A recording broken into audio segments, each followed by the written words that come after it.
আসসালামু আলাইকুম ছোট্ট বন্ধুরা, কেমন আছো? আজকে তোমাদের কোয়ান্টাম মেকানিক্স এর উপরে 2 নাম্বার ক্লাস।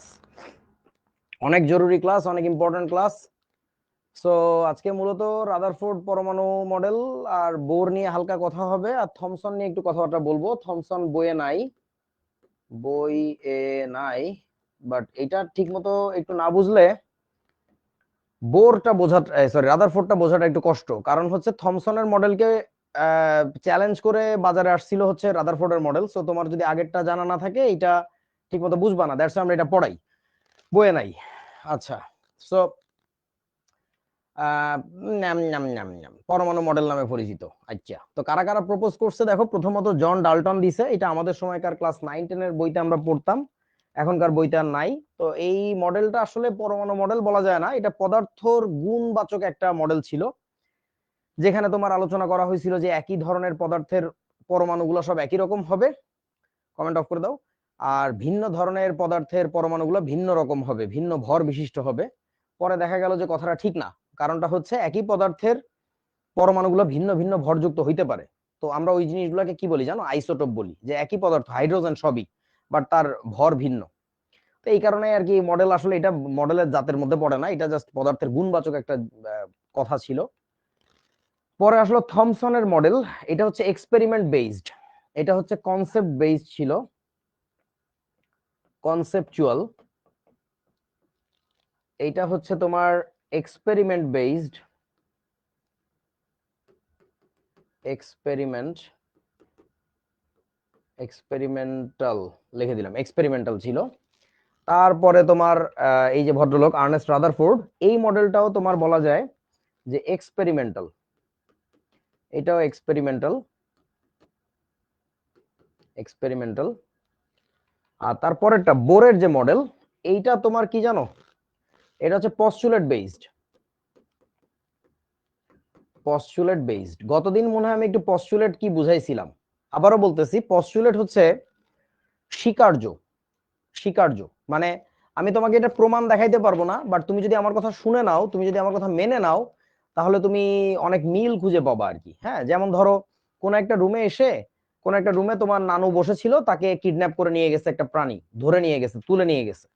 তো আমি গবেষণা করে, আমি তো ফেলুদা, আমি গবেষণা করে বললাম যে যে প্রাণীটা আসছিল সে বিড়ালের মতো বা কুকুরের মতো 4 হাতে পায়ে হাঁটে, অর্থাৎ 4 পায়ে হাঁটে। তো তোমাকে আমি প্রমাণ করে দেখাইতে পারতেছি না, বাট তুমি যদি আমার কথাগুলো শোনো, পরে যে মিল খুঁজে পাবা। যে তোমার নানুর হয়তোবা কোমর বরাবর একটা কামড়ের দাগ দেখা যাবে, যেটাকে কামড়ায় ধরে নিয়ে চলে গেছে। সে যদি অনেক লম্বা প্রাণী হতো, 2 পায়ে হাঁটতো, তাহলে দেখা যেত তোমার নানুর মাথায় কামড় দিয়ে তুলে নিয়ে চলে যেত। ব্যাপারটা এরকম আর কি। মানে স্বীকার্য, আগে তোমাকে স্বীকার করে নিতে হবে, আগে তোমাকে মেনে নিতে হবে, আগেই তুমি প্রমাণ দেখতে চাইতে পারবা না। এটা হচ্ছে তোমার বোরের পরমাণু মডেলের স্টাইল। আর রাদারফোর্ড কি এক্সপেরিমেন্ট করছিল তা তো আমরা শুনছি, সেটা হচ্ছে তোমার আলফা কণা বিচ্ছুরণ পরীক্ষা। সো আলফা কণা জিনিসটাকে ওইটা একটু আগে বুঝে নেওয়া লাগবে, তা নাহলে হবে না। সো ওই রাদারফোর্ডের মডেলে যাওয়ার আগে আমরা হচ্ছে আলফা রশ্মি বা আলফা কণা নিয়ে কথাবার্তা বলবো। তো আগেই দেখা যাক থমসনের পরমাণু মডেল। থমসনের যে এক্সপেরিমেন্টটা ছিল সেটা আমরা গতদিন দেখছি, ওটার নাম ছিল cathode ray tube experiment, cathode ray tube, cathode ray tube experiment, experiment. So cathode ray কি, তারপরে ক্ষরণ নল কি, গতদিন দেখা হয়েছে আমাদের একটা ভিডিওতে। তো সেইখান থেকে থমসন একটা আইডিয়া নিছিল যে সমস্ত পরমাণুতেই, অর্থাৎ সমস্ত পদার্থেই কিছু নেগেটিভলি চার্জড পার্টিকেল আছে, যাদেরকে একটু হাই ভোল্টেজ ফোর্স দিলেই তারা না ওই পদার্থটা থেকে মুক্ত হয়ে চলাচল শুরু করে। এখন আবার চিন্তার বিষয় হলো, যে কোনো পদার্থ তো চার্জ নিরপেক্ষ, অথচ তার মধ্যে নেগেটিভলি চার্জড পার্টিকেলের অস্তিত্ব পাওয়া যাচ্ছে, যেটা ফ্রিলি মুভ করে। তার মানে হচ্ছে পদার্থ যদি চার্জ নিরপেক্ষ হয় আর তার মধ্যে যদি নেগেটিভ জিনিসের অস্তিত্ব প্রমাণ পাওয়া যায়, তার মানে পুরো পদার্থটা ছিল হচ্ছে ধনাত্মক, আর তার ভিতরে ভাসমান কণা আকারে ছিল হচ্ছে ঋণাত্মক জিনিসগুলো, যার নাম দেওয়া হয়েছিল ইলেকট্রন। যদিও ইলেকট্রন নামটা বহু আগে থেকে দেওয়া, বাট ইলেকট্রন নামে তিনি অভিহিত করছিলেন আর কি। সো ইলেকট্রনের আবিষ্কারক কিন্তু জে জে থমসন বলতে হবে আর কি। সো উনি কম্পেয়ার করছিলেন বোঝানোর জন্য যে পুরো জিনিসটাকে ধরো একটা পুডিং, একটা পুডিং, একটা পুডিং এর ভিতরে যেমন কিসমিস গুলো বা বাদাম গুলো বিভিন্ন জায়গায় এলোমেলো থাকে, তো কিসমিস গুলোকে উনি তুলনা করছিলেন হচ্ছে ইলেকট্রনের সাথে, ভাসমান ইলেকট্রনের সাথে, চাইলেই টেক আউট করা যায়, ওখান থেকে বের করে ফেলা যায়। আর পুরো পুডিংটাকে কল্পনা করছিলেন ধনাত্মক চার্জ। তাহলে ধনাত্মকের সাথে ভিতরে মিশে আছে নেগেটিভ জিনিস, তাহলে পুরো পদার্থ তো চার্জ নিরপেক্ষ হবে। এইভাবে উনি কনসেপচুয়ালি গুছায় বলছিলেন একটা কথা, যার ব্যাকআপে এক্সপেরিমেন্ট ছিল, বাট পুরোপুরি পরিপক্ক ছিল না, মানে এক্সপেরিমেন্টটা অত বেশি ভালো হয় না আর কি। কোনো সমস্যা নাই? আচ্ছা, সো হ্যাঁ, আর কটা দিন সময় দেবো আমি নিয়ে আসবো। Okay, so that was the thing. আশা করি বুঝতে পারছো। এটা ছিল থমসনের পরমাণু মডেল। উনি কি বলছিল, পরমাণু হলো ধনাত্মক আধান বিশিষ্ট একটি গোলক, যার মধ্যে সমান সংখ্যক ঋণাত্মক আধান বিশিষ্ট ইলেকট্রন নির্দিষ্ট দূরত্বে সজ্জিত থাকে এলোমেলো ভাবে। উনার কথাই কিন্তু ছিল এলোমেলো ভাবে, এটা এখানে লেখা নাই, এলোমেলো ভাবে, এলোমেলো ভাবে এরকম থাকে। সো এই যে পিএলইউ এমটা নিচে চলে আসছে, প্লামটা হচ্ছে ওইটা, প্লাম মানে বুঝছো তো তোমার কিসমিস, এমটা এখানে বসবে, প্লাম, প্লাম পুডিং মডেল বলে এটাকে, প্লাম পুডিং মডেল। ওই জিটাও নিচে চলে আসছে, জিটাও নিচে চলে আসছে, জিটা যাবে উপরে, প্লাম পুডিং মডেল। ওকে, সো পুরো পরমাণুটা বা পুরো পদার্থটা হচ্ছে ধনাত্মক, আর তার ভিতরে ভাসমান অবস্থায় থাকবে হচ্ছে ইলেকট্রনগুলো নেগেটিভ। সো পুরো পদার্থটা চার্জ নিরপেক্ষ হবে, এটা উনি প্রপোজ করছিলেন। এরপরে দেখো তারই ছাত্র তোমার কি বলে, কি নাম, রাদারফোর্ড, এটাকে ভুল প্রমাণ করলেন কিভাবে, যে একটা তরমুজের সাথে যদি তুলনা করি, বা পুডিং এর সাথে একই কথা, বা এই যে আমাদের সেমাই যেগুলো আমরা ভালো চিনি, প্লাম পুডিং তো আমরা নর্মালি খাই না, পুডিং আমরা অত বেশি খাই না, আমরা সেমাই তরমুজই বেশি খাই। তো দেখো এর ভিতরের যে কণাগুলো ছিল, এই যে তরমুজের বিচিগুলো, এগুলো যদি নেগেটিভলি চার্জড হয়ে থাকে, আর পুরো তরমুজটা যদি আমার পজিটিভলি চার্জড হয়ে থাকে, তাহলে এই পরমাণুর অস্তিত্ব কয়েক ন্যানো সেকেন্ডেরও কম হওয়ার কথা। তার কারণটা হচ্ছে the positive and negative, if those two things come close or those two things come in contact, instantaneously they will vanish. আমার কথা কি বুঝছো? নাই হয়ে যাওয়ার কথা। তো এইটাই ছিল থমসনের পরমাণু মডেলের সবচেয়ে ভুল বোঝা। সে বোঝে নাই যে নেগেটিভ আর পজিটিভ এভাবে জগা খিচুড়ি পাকায় রাখাটা ঠিক হচ্ছে না, এটা আসলে ব্যাপারটাই অদ্ভুত। এই জিনিসটা লক্ষ্য করছিল তারই ছাত্র রাদারফোর্ড। সো এরপরে দেখো আলফা কণা কি, আলফা রশ্মি কি, এটা এখন বুঝে যেতে হবে। এটা না বুঝে গেলে তারপরে আমরা রাদারফোর্ডের মডেলে ঢুকতে পারবো না। সেই জিনিসটা হচ্ছে, কমেন্টটা একটু অন করো, তোমরা একটু আমাকে বলো, আলফা কি কণা নাকি রশ্মি? আলফা কি কণা নাকি রশ্মি? বইতে কি লেখা দেখো, কি মনে হয়? রশ্মি মানে তো রে, দ্যাটস এ ওয়েভ। কণা, রশ্মি, রশ্মি কণা, কেউ কেউ বলতেছে বোথ। আচ্ছা, আসলে এই দ্বৈত চরিত্র বলে একটা ব্যাপার আছে, দ্বৈত চরিত্র, দ্বৈত চরিত্র। তো আলফা রশ্মি হচ্ছে দ্বৈত চরিত্র যুক্ত, দ্বৈত চরিত্র যুক্ত একটা জিনিস, অর্থাৎ তার মধ্যে কণা চরিত্র আছে, তার মধ্যে রশ্মি চরিত্র আছে। আমি কি কণা নাকি রশ্মি, কি মনে হয়? এম আই এ ওয়েভ নাকি am I a particle, which one? আমি কি? আমি তো মূলত কণা, আমি তো মেইনলি কণা। যাদের অবস্থান সুনির্দিষ্ট করে বলা যায়, যাদের ভরবেগ সুনির্দিষ্ট করে মাপা যায়, যেমন আমি একটা সার্টেন ভেলোসিটিতে হাঁটতেছি, আমার ভর আছে, তো তুমি আমার ভরবেগ বের করতে পারবা। আবার ওই মুহূর্তেই তুমি আমার অবস্থানও বলে দিতে পারবা, যে আরিফ ভাই এখন গুলশান 2 নাম্বার চত্বর দিয়ে হাঁটতেছে নাকি মিরপুর 10 নাম্বার দিয়ে হাঁটতেছে, এটা বলতে পারবা। কিন্তু যাদের ক্ষেত্রে অবস্থান বলা গেলে ভরবেগ বলা যায় না, ভরবেগ বলা গেলে অবস্থান বলা যায় না, যে কোনো একটা আনশিওর থাকে সবসময়, তাদেরকে আমরা মূলত ওয়েভ বলি বা তরঙ্গ বলি আর কি। তরঙ্গের ক্ষেত্রে এই জিনিসগুলো শিওরলি জানা যায় না, কিন্তু কিছু কিছু জিনিস আছে আবার যাদের একই সাথে কণা চরিত্র তরঙ্গ চরিত্র দুইটাই থাকে। তোমরা একটু এইভাবে কল্পনা করো, ধরো যে একটা ফ্যান, তোমার সিলিং ফ্যান, সিলিং ফ্যানে যদি সুইচ অন করো, তাহলে দেখবা যে ওই ফ্যানগুলোর পজিশন, ফ্যানের ব্লেডগুলোর পজিশন একটু আগে বোঝা যাচ্ছিল। এখন যত দ্রুত ঘুরতেছে না, তুমি না বুঝতে পারতেছো না যে ওর আসলে লোকেশনটা কোথায়, ওর আসলে পজিশনটা কোথায়, বা ও কত ভেলোসিটিতে ঘুরতেছে, এগুলো না আনশিওর হয়ে যায় আমাদের কাছে। জিনিসটা তখন তরঙ্গের মতো কল্পনা করো, যে ফ্যানের স্পিড এত বেশি বাড়াইছি উই ক্যানট ইভেন সি, এবং তার পজিশনটা না আমাদের কাছে ঘোলাটে, যে ও আসলে আছেটা কই। তোমরা একটু ফ্যানের দিকে তাকায় দেখবা যে আসলে জিনিসটা ওরকমই দেখা যায় অনেকটা। তো আমরা ওইটাকে বলবো দ্বৈত চরিত্র বিশিষ্ট চরিত্রযুক্ত। তো ফ্যানের স্পিড যত কমাইতে থাকবা, তার কণা চরিত্র বাড়তে থাকে, এবং তার তরঙ্গ চরিত্র কি হয় বলতো? কমতে থাকে। আবার যদি ফ্যানের স্পিড বাড়াইতে থাকো তখন হচ্ছে তার তরঙ্গ চরিত্র বাড়তে থাকে, কণা চরিত্র কমতে থাকে, ব্যাপারটা হচ্ছে এরকম। এনিওয়ে, তোমরা একটু আমাকে বলো যে আলফা রশ্মি বা আলফা কণা জিনিসটা আসলে কি? আলফা রশ্মি নামেই ডাকো আর কণা নামেই ডাকো, জিনিসটা যেন কি 9-10-এ পড়ছিলা। আলফা রশ্মি বা আলফা কণা জিনিসটা আসলে কি বলেন? বইতে কি লেখা ছিল? দ্বিধনাত্মক হিলিয়াম নিউক্লিয়াস, রাইট, দ্বিধনাত্মক হিলিয়াম নিউক্লিয়াস।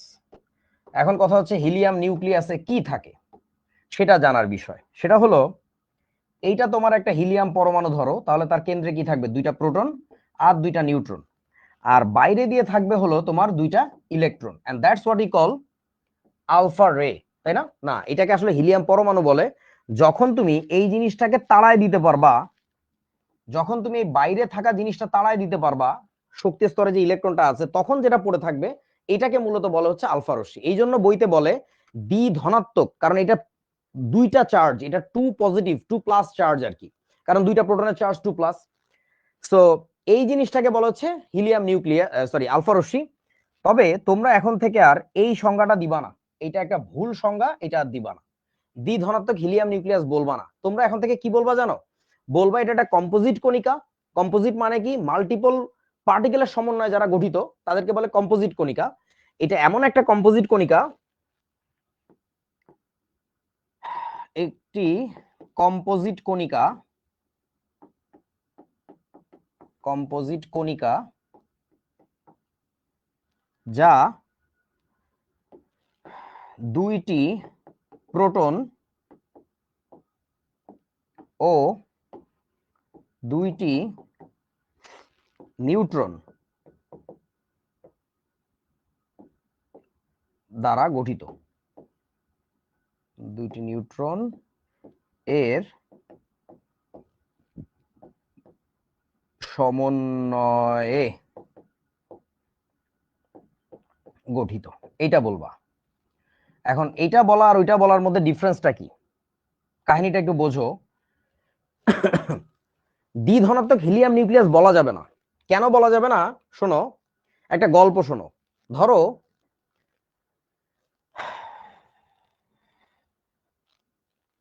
সানামকে একটা ব্যবস্থা করো, 1079 রিলেশনশিপ করলে বলেন, ওকে এখনই রিলেশনশিপ করায় দাও, জেলখানায় পাঠায় দাও, ওকে রিলেশনশিপ করায় দাও তাড়াতাড়ি। আচ্ছা দেখো, ঘটনা হচ্ছে, ধরো আমার বিয়ে হচ্ছে না কারণ আমি কোনোদিন রিলেশনশিপ করি নাই। আমি ক্লাসের মধ্যে এরকম উঠে দাঁড়ায় বলি নাই রিলেশনশিপ করবা কিনা বলো, করলে বলেন। বাহ, কত বড় স্যাসরা পোলাপাইন হইতে পারে, ক্লাসের মধ্যে রিলেশনশিপ করবেন কিনা বলেন। এসব পোলাপাইনের ভবিষ্যৎ কি জানো? রিক্সা চালাবে, ভ্যান চালাবে, রিক্সাওয়ালা হইয়াও ওর যে যাত্রী থাকবে, যদি মহিলা যাত্রী হয় তার দিকে এরকম এরকম করে তাকাবে আর বলবে রিলেশনশিপ করবা। মানে এত পরিমাণে ফাতরা। হ্যাঁ, না এটা এটা দরকার কিন্তু, কারণ হাসার কিছু নাই এখানে। দেখো, একটা সমাজ টিকে থাকতে গেলে কিন্তু সেখানে রিক্সাওয়ালাও লাগে। সবাইকে শিক্ষিত মার্জিত ভদ্র হলে তো হবে না, আর রিক্সাওয়ালাদের তোমরা এত ছোট করলে তো হবে না, ওরাও তো মানুষ, তাই না? এই যে ভালো ভালো পড়ালেখা শিক্ষিত রিক্সাওয়ালা, তারা শিখো অ্যাপ আছে মোবাইলে। হুম। যাই হোক, শোনো, তো আমি যেহেতু ক্লাসের মধ্যে রিলেশনশিপ করলে বলেন কোনোদিন লিখি নাই, তাই আমি রিলেশনশিপ করতে পারি না, আমার বিয়ে শাদী হচ্ছে না। এখন তোমরা একটা মিটিং বসাইলা যে আরিফ ভাইয়ের কেন বিয়ে হয় না। তো মিটিং এ পাওয়া গেল আরিফ ভাই চুল ফাঁকি গেছে, এটা বেরোইছে। তো চুল খালা করার টেকনোলজি, কেশ কালা করা লাগবে। এই জন্য তোমরা একজনকে দায়িত্ব দিলা, ধরো এই যে দেওয়ান ফারদিন, এর কাছে দায়িত্ব পড়লো কি যে তুই কালি নিয়ে আসবি, যা কালি খুঁজে নিয়ে। তারপর একটা দিন তারিখ ঠিক করলো যে আরিফ ভাইয়ের মাথায় কালি দেওয়ার দিবস। এখন আমাকে মাঝখানে বসায়া, মানুষ গায়ে হলুদ দেয়, তোরা মাথায় কালি দিতেছস, আমাকে মাঝখানে বসায় রেডি হয়ে আসোস যে দেওয়ান আসবে কালি নিয়ে। এখন দেওয়ান তো বিভিন্ন রাস্তাঘাটে রিক্সাওয়ালাদের কাছে, দোকানদারের কাছে টোকাইছে যে ভাই কালি দেন, কালি দেন, কালি দেন। কেউ ওরা কালি দেয় না, ওরা দুটা গালি দিছে, দুটা থাপ্পড় দিছে। ওর তো মন টন খারাপ যে ভাই কালি তো কোথাও খুঁজে পাচ্ছি না, কালি কই পাওয়া যায়। মন খারাপ করে চলে আসতেছিল, হঠাৎ দেখে একটা স্টেশনারি দোকান, কিছু কলম ঝুলানো আছে। তার পাশে যে দোকানদার ছিল ওই দোকানে, তাকে রিকোয়েস্ট করছে ভাই কলম দেন। দোকানদারকে বলে নাই সে কলম দিয়ে কি করবে। এখন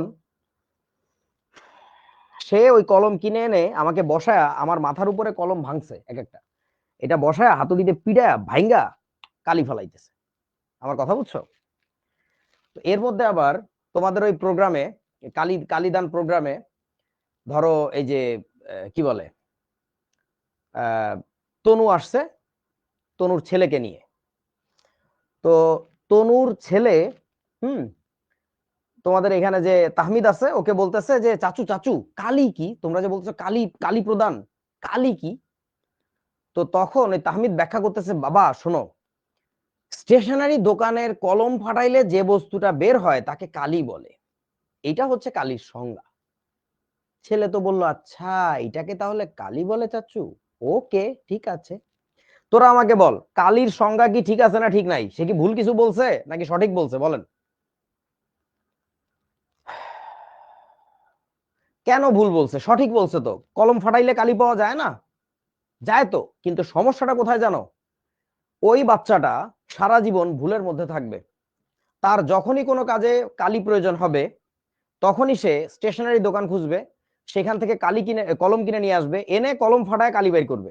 তাকে তুই যতই বুঝাস না কেন যে তোর কালি লাগবে, তুই রান্নাঘরে যা, হাড়ির হাড়ির পিছনে দেখ কালি আছে, তুই হারিকেন নিয়ে হারিকেনের চিমনিতে দেখ কালি আছে, তুই গাড়ির যে এক্সস্ট পাইপ আছে ওর মধ্যে আঙ্গুল ঢুকায় বের করে দেখবি কালি আছে। ও বিশ্বাস করবে না, ও বলবে যে তাহমিদ চাচু আমাকে ছোটবেলায় শিখাইছিল যে কলম ফাটায় যে জিনিসটা বাইর করে তারে বলে কালি। তোরা বুঝোস নাই আমার কথা। ঘটনা হচ্ছে যে তোমাদেরকে যেভাবে শিখানো হচ্ছে তাতে না আসলে কনসেপ্ট ছোট হয়ে যাচ্ছে। ব্যাটারির ডেফিনেশন কেউ যদি শেখে যে মোবাইলের ডিসপ্লের নিচে যেটা থাকে যেটা গরম হয় ওই বস্তুটারে ব্যাটারি বলে, তাইলে সারা জীবন তো তুমি ভুলের মধ্যে থাকলা। ব্যাটারি তো তোমার রিমোটের পিছনেও থাকতে পারে, গাড়ির মধ্যেও থাকতে পারে। তোমরা কি আমার কথা বুঝছো? তো ব্যাপারটা হচ্ছে এরকম, তোমাকে যে আলফা রশ্মি বা আলফা কণা শিখানো হচ্ছে ভুল পদ্ধতিতে শিখানো হচ্ছে। তোমাকে বলা হয়েছে যে একটা আলফা রশ্মি নিবা, সরি কি হিলিয়াম, কি রে ভাই, একটা হিলিয়াম নিবা, হিলিয়াম পরমাণু নিয়ে ওর লাস্টের শেলের ইলেকট্রন দুইটাকে যদি তুমি ডিলিট করে দাও, ডিলিট করে দিলে যেটা পড়ে থাকে তারে বলে আলফা রশ্মি। That is not a good definition. তুমি হিলিয়াম পরমাণু কেন, তুমি যে কোনো পরমাণু নাও ফোর্সে, তুমি নিছো হচ্ছে, তুমি নিছো হচ্ছে সোডিয়াম পরমাণু। আমাকে একটু বলো সোডিয়াম পরমাণু সেন্টারে কি থাকে বলেন তো? সোডিয়াম পরমাণু সেন্টারে থাকে 11টা প্রোটন। আচ্ছা আমি এভাবে না লেখাটা কাজ করি, পুরাটা লিখি। দেখো কি থাকে, ওর ভিতরে থাকে 11টা প্রোটন, 1 2 3 4 5 6 7 8 9 10 11, 11টা প্রোটন। আর কয়টা নিউট্রন? 12টা নিউট্রন থাকে নরমালি আমরা জানি। 1 2 3 4 5 6 7 8 9 10 11 12। এখন এইখান থেকে যদি দুইটা প্রোটন দুইটা নিউট্রনের হাত ধরে বেরিয়ে যায় কোনো কারণে, এইটাকে আমরা কি বলবো জানো? আলফা রশ্মি বেরোচ্ছে বা আলফা কণা বেরোচ্ছে। তোমরা মনে হয় বোঝো নাই আমার কথা। That is what you call alpha ray or alpha particle. It doesn't have to be helium nucleus. It doesn't have to be an helium atom so that যার ইলেকট্রন বের করে দিয়ে তোমার নিউক্লিয়াস নিতে হচ্ছে। এটা যে কোনো পরমাণুর ভিতর থেকে বের হইতে পারে, দুইটা প্রোটন দুইটা নিউট্রন একসাথে বের হইলেই তারে বলা হচ্ছে আলফা রশ্মি বের হচ্ছে। তোরা কি বুঝছস আমার কথা? একজন বলছে তাহলে দ্বি ধনাত্মক হিলিয়াম নিউক্লিয়াস কথাটা কি ভুল? কাইন্ড অফ, বিকজ কালির সংজ্ঞা তুমি কেন শিখাচ্ছ ওকে যে কলম ভেঙে যেটা বেরোয় তারে বলে কালি? এটা তো যে কোনো সোর্স থেকে আসতে পারে, নইলে ওই ছেলেটা সারা জীবন বলবে কি জানো, মানে ধরো কারো কোন একজন মিস্ত্রি ওই মোটরসাইকেলের দোকানে কাজ করে, তো তার সারা গায়ে কালি, এইটা দেখে সে সিদ্ধান্ত নিচ্ছে কি জানো, ও আচ্ছা তুমি মনে হয় খুব পড়ালেখা করো না, তাহলে সারা গায়ে তো কালি থাকার কথা না। ওয়াইরাস তোমরা কি বুঝতেছো ওই ছেলের সিদ্ধান্ত কেন ভুল হচ্ছে? অ্যাজ এ সায়েন্টিস্ট সে ভুল সিদ্ধান্ত দিচ্ছে। সে মনে করতেছে সারা জীবন পড়ালেখা করে, কাগজ কলম নিয়ে পড়ে থাকে, কলমের কালি বেরো বেরো তার গায়ে লাগছে। আরে ভাই না রে, কালির সোর্স অনেক কিছু হইতে পারে। দ্যাটস ওয়াই তার ওই মোটর পাতি মেশিন ইঞ্জিন নিয়ে কাজ করার সময় গায়ে কালি লাগছে। তোরা কি এখনো বুঝোস নাই? ওইভাবে তাকে শিখানোটাই ভুল। তাকে বলা উচিত ছিল কালো রঙের যে কোনো কিছু তরল হইতে পারে, গ্যাসও হইতে পারে, সোর্সও যে কোনো কিছু হইতে পারে। দুই চারটা সোর্সও বলে দিল, বলে দিয়ে বলা উচিত ছিল that is what you call কালি, যেটা তোমাকে কালো রঙে পরিণত করতে পারে সেটাই কালি। তোমরা এখনো বোঝো নাই আমার কথা।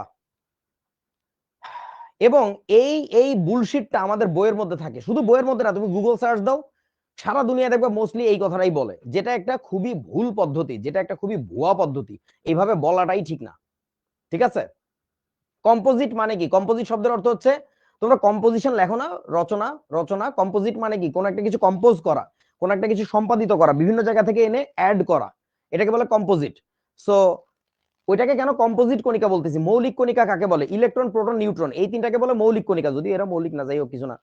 সো এদেরকে বইতেও তো বলে মৌলিক কণিকা। এদের সমন্বয়ে গঠিত যে কোনো কণিকাকে আমরা বলবো কম্পোজিট কণিকা। বুঝিয়াছো?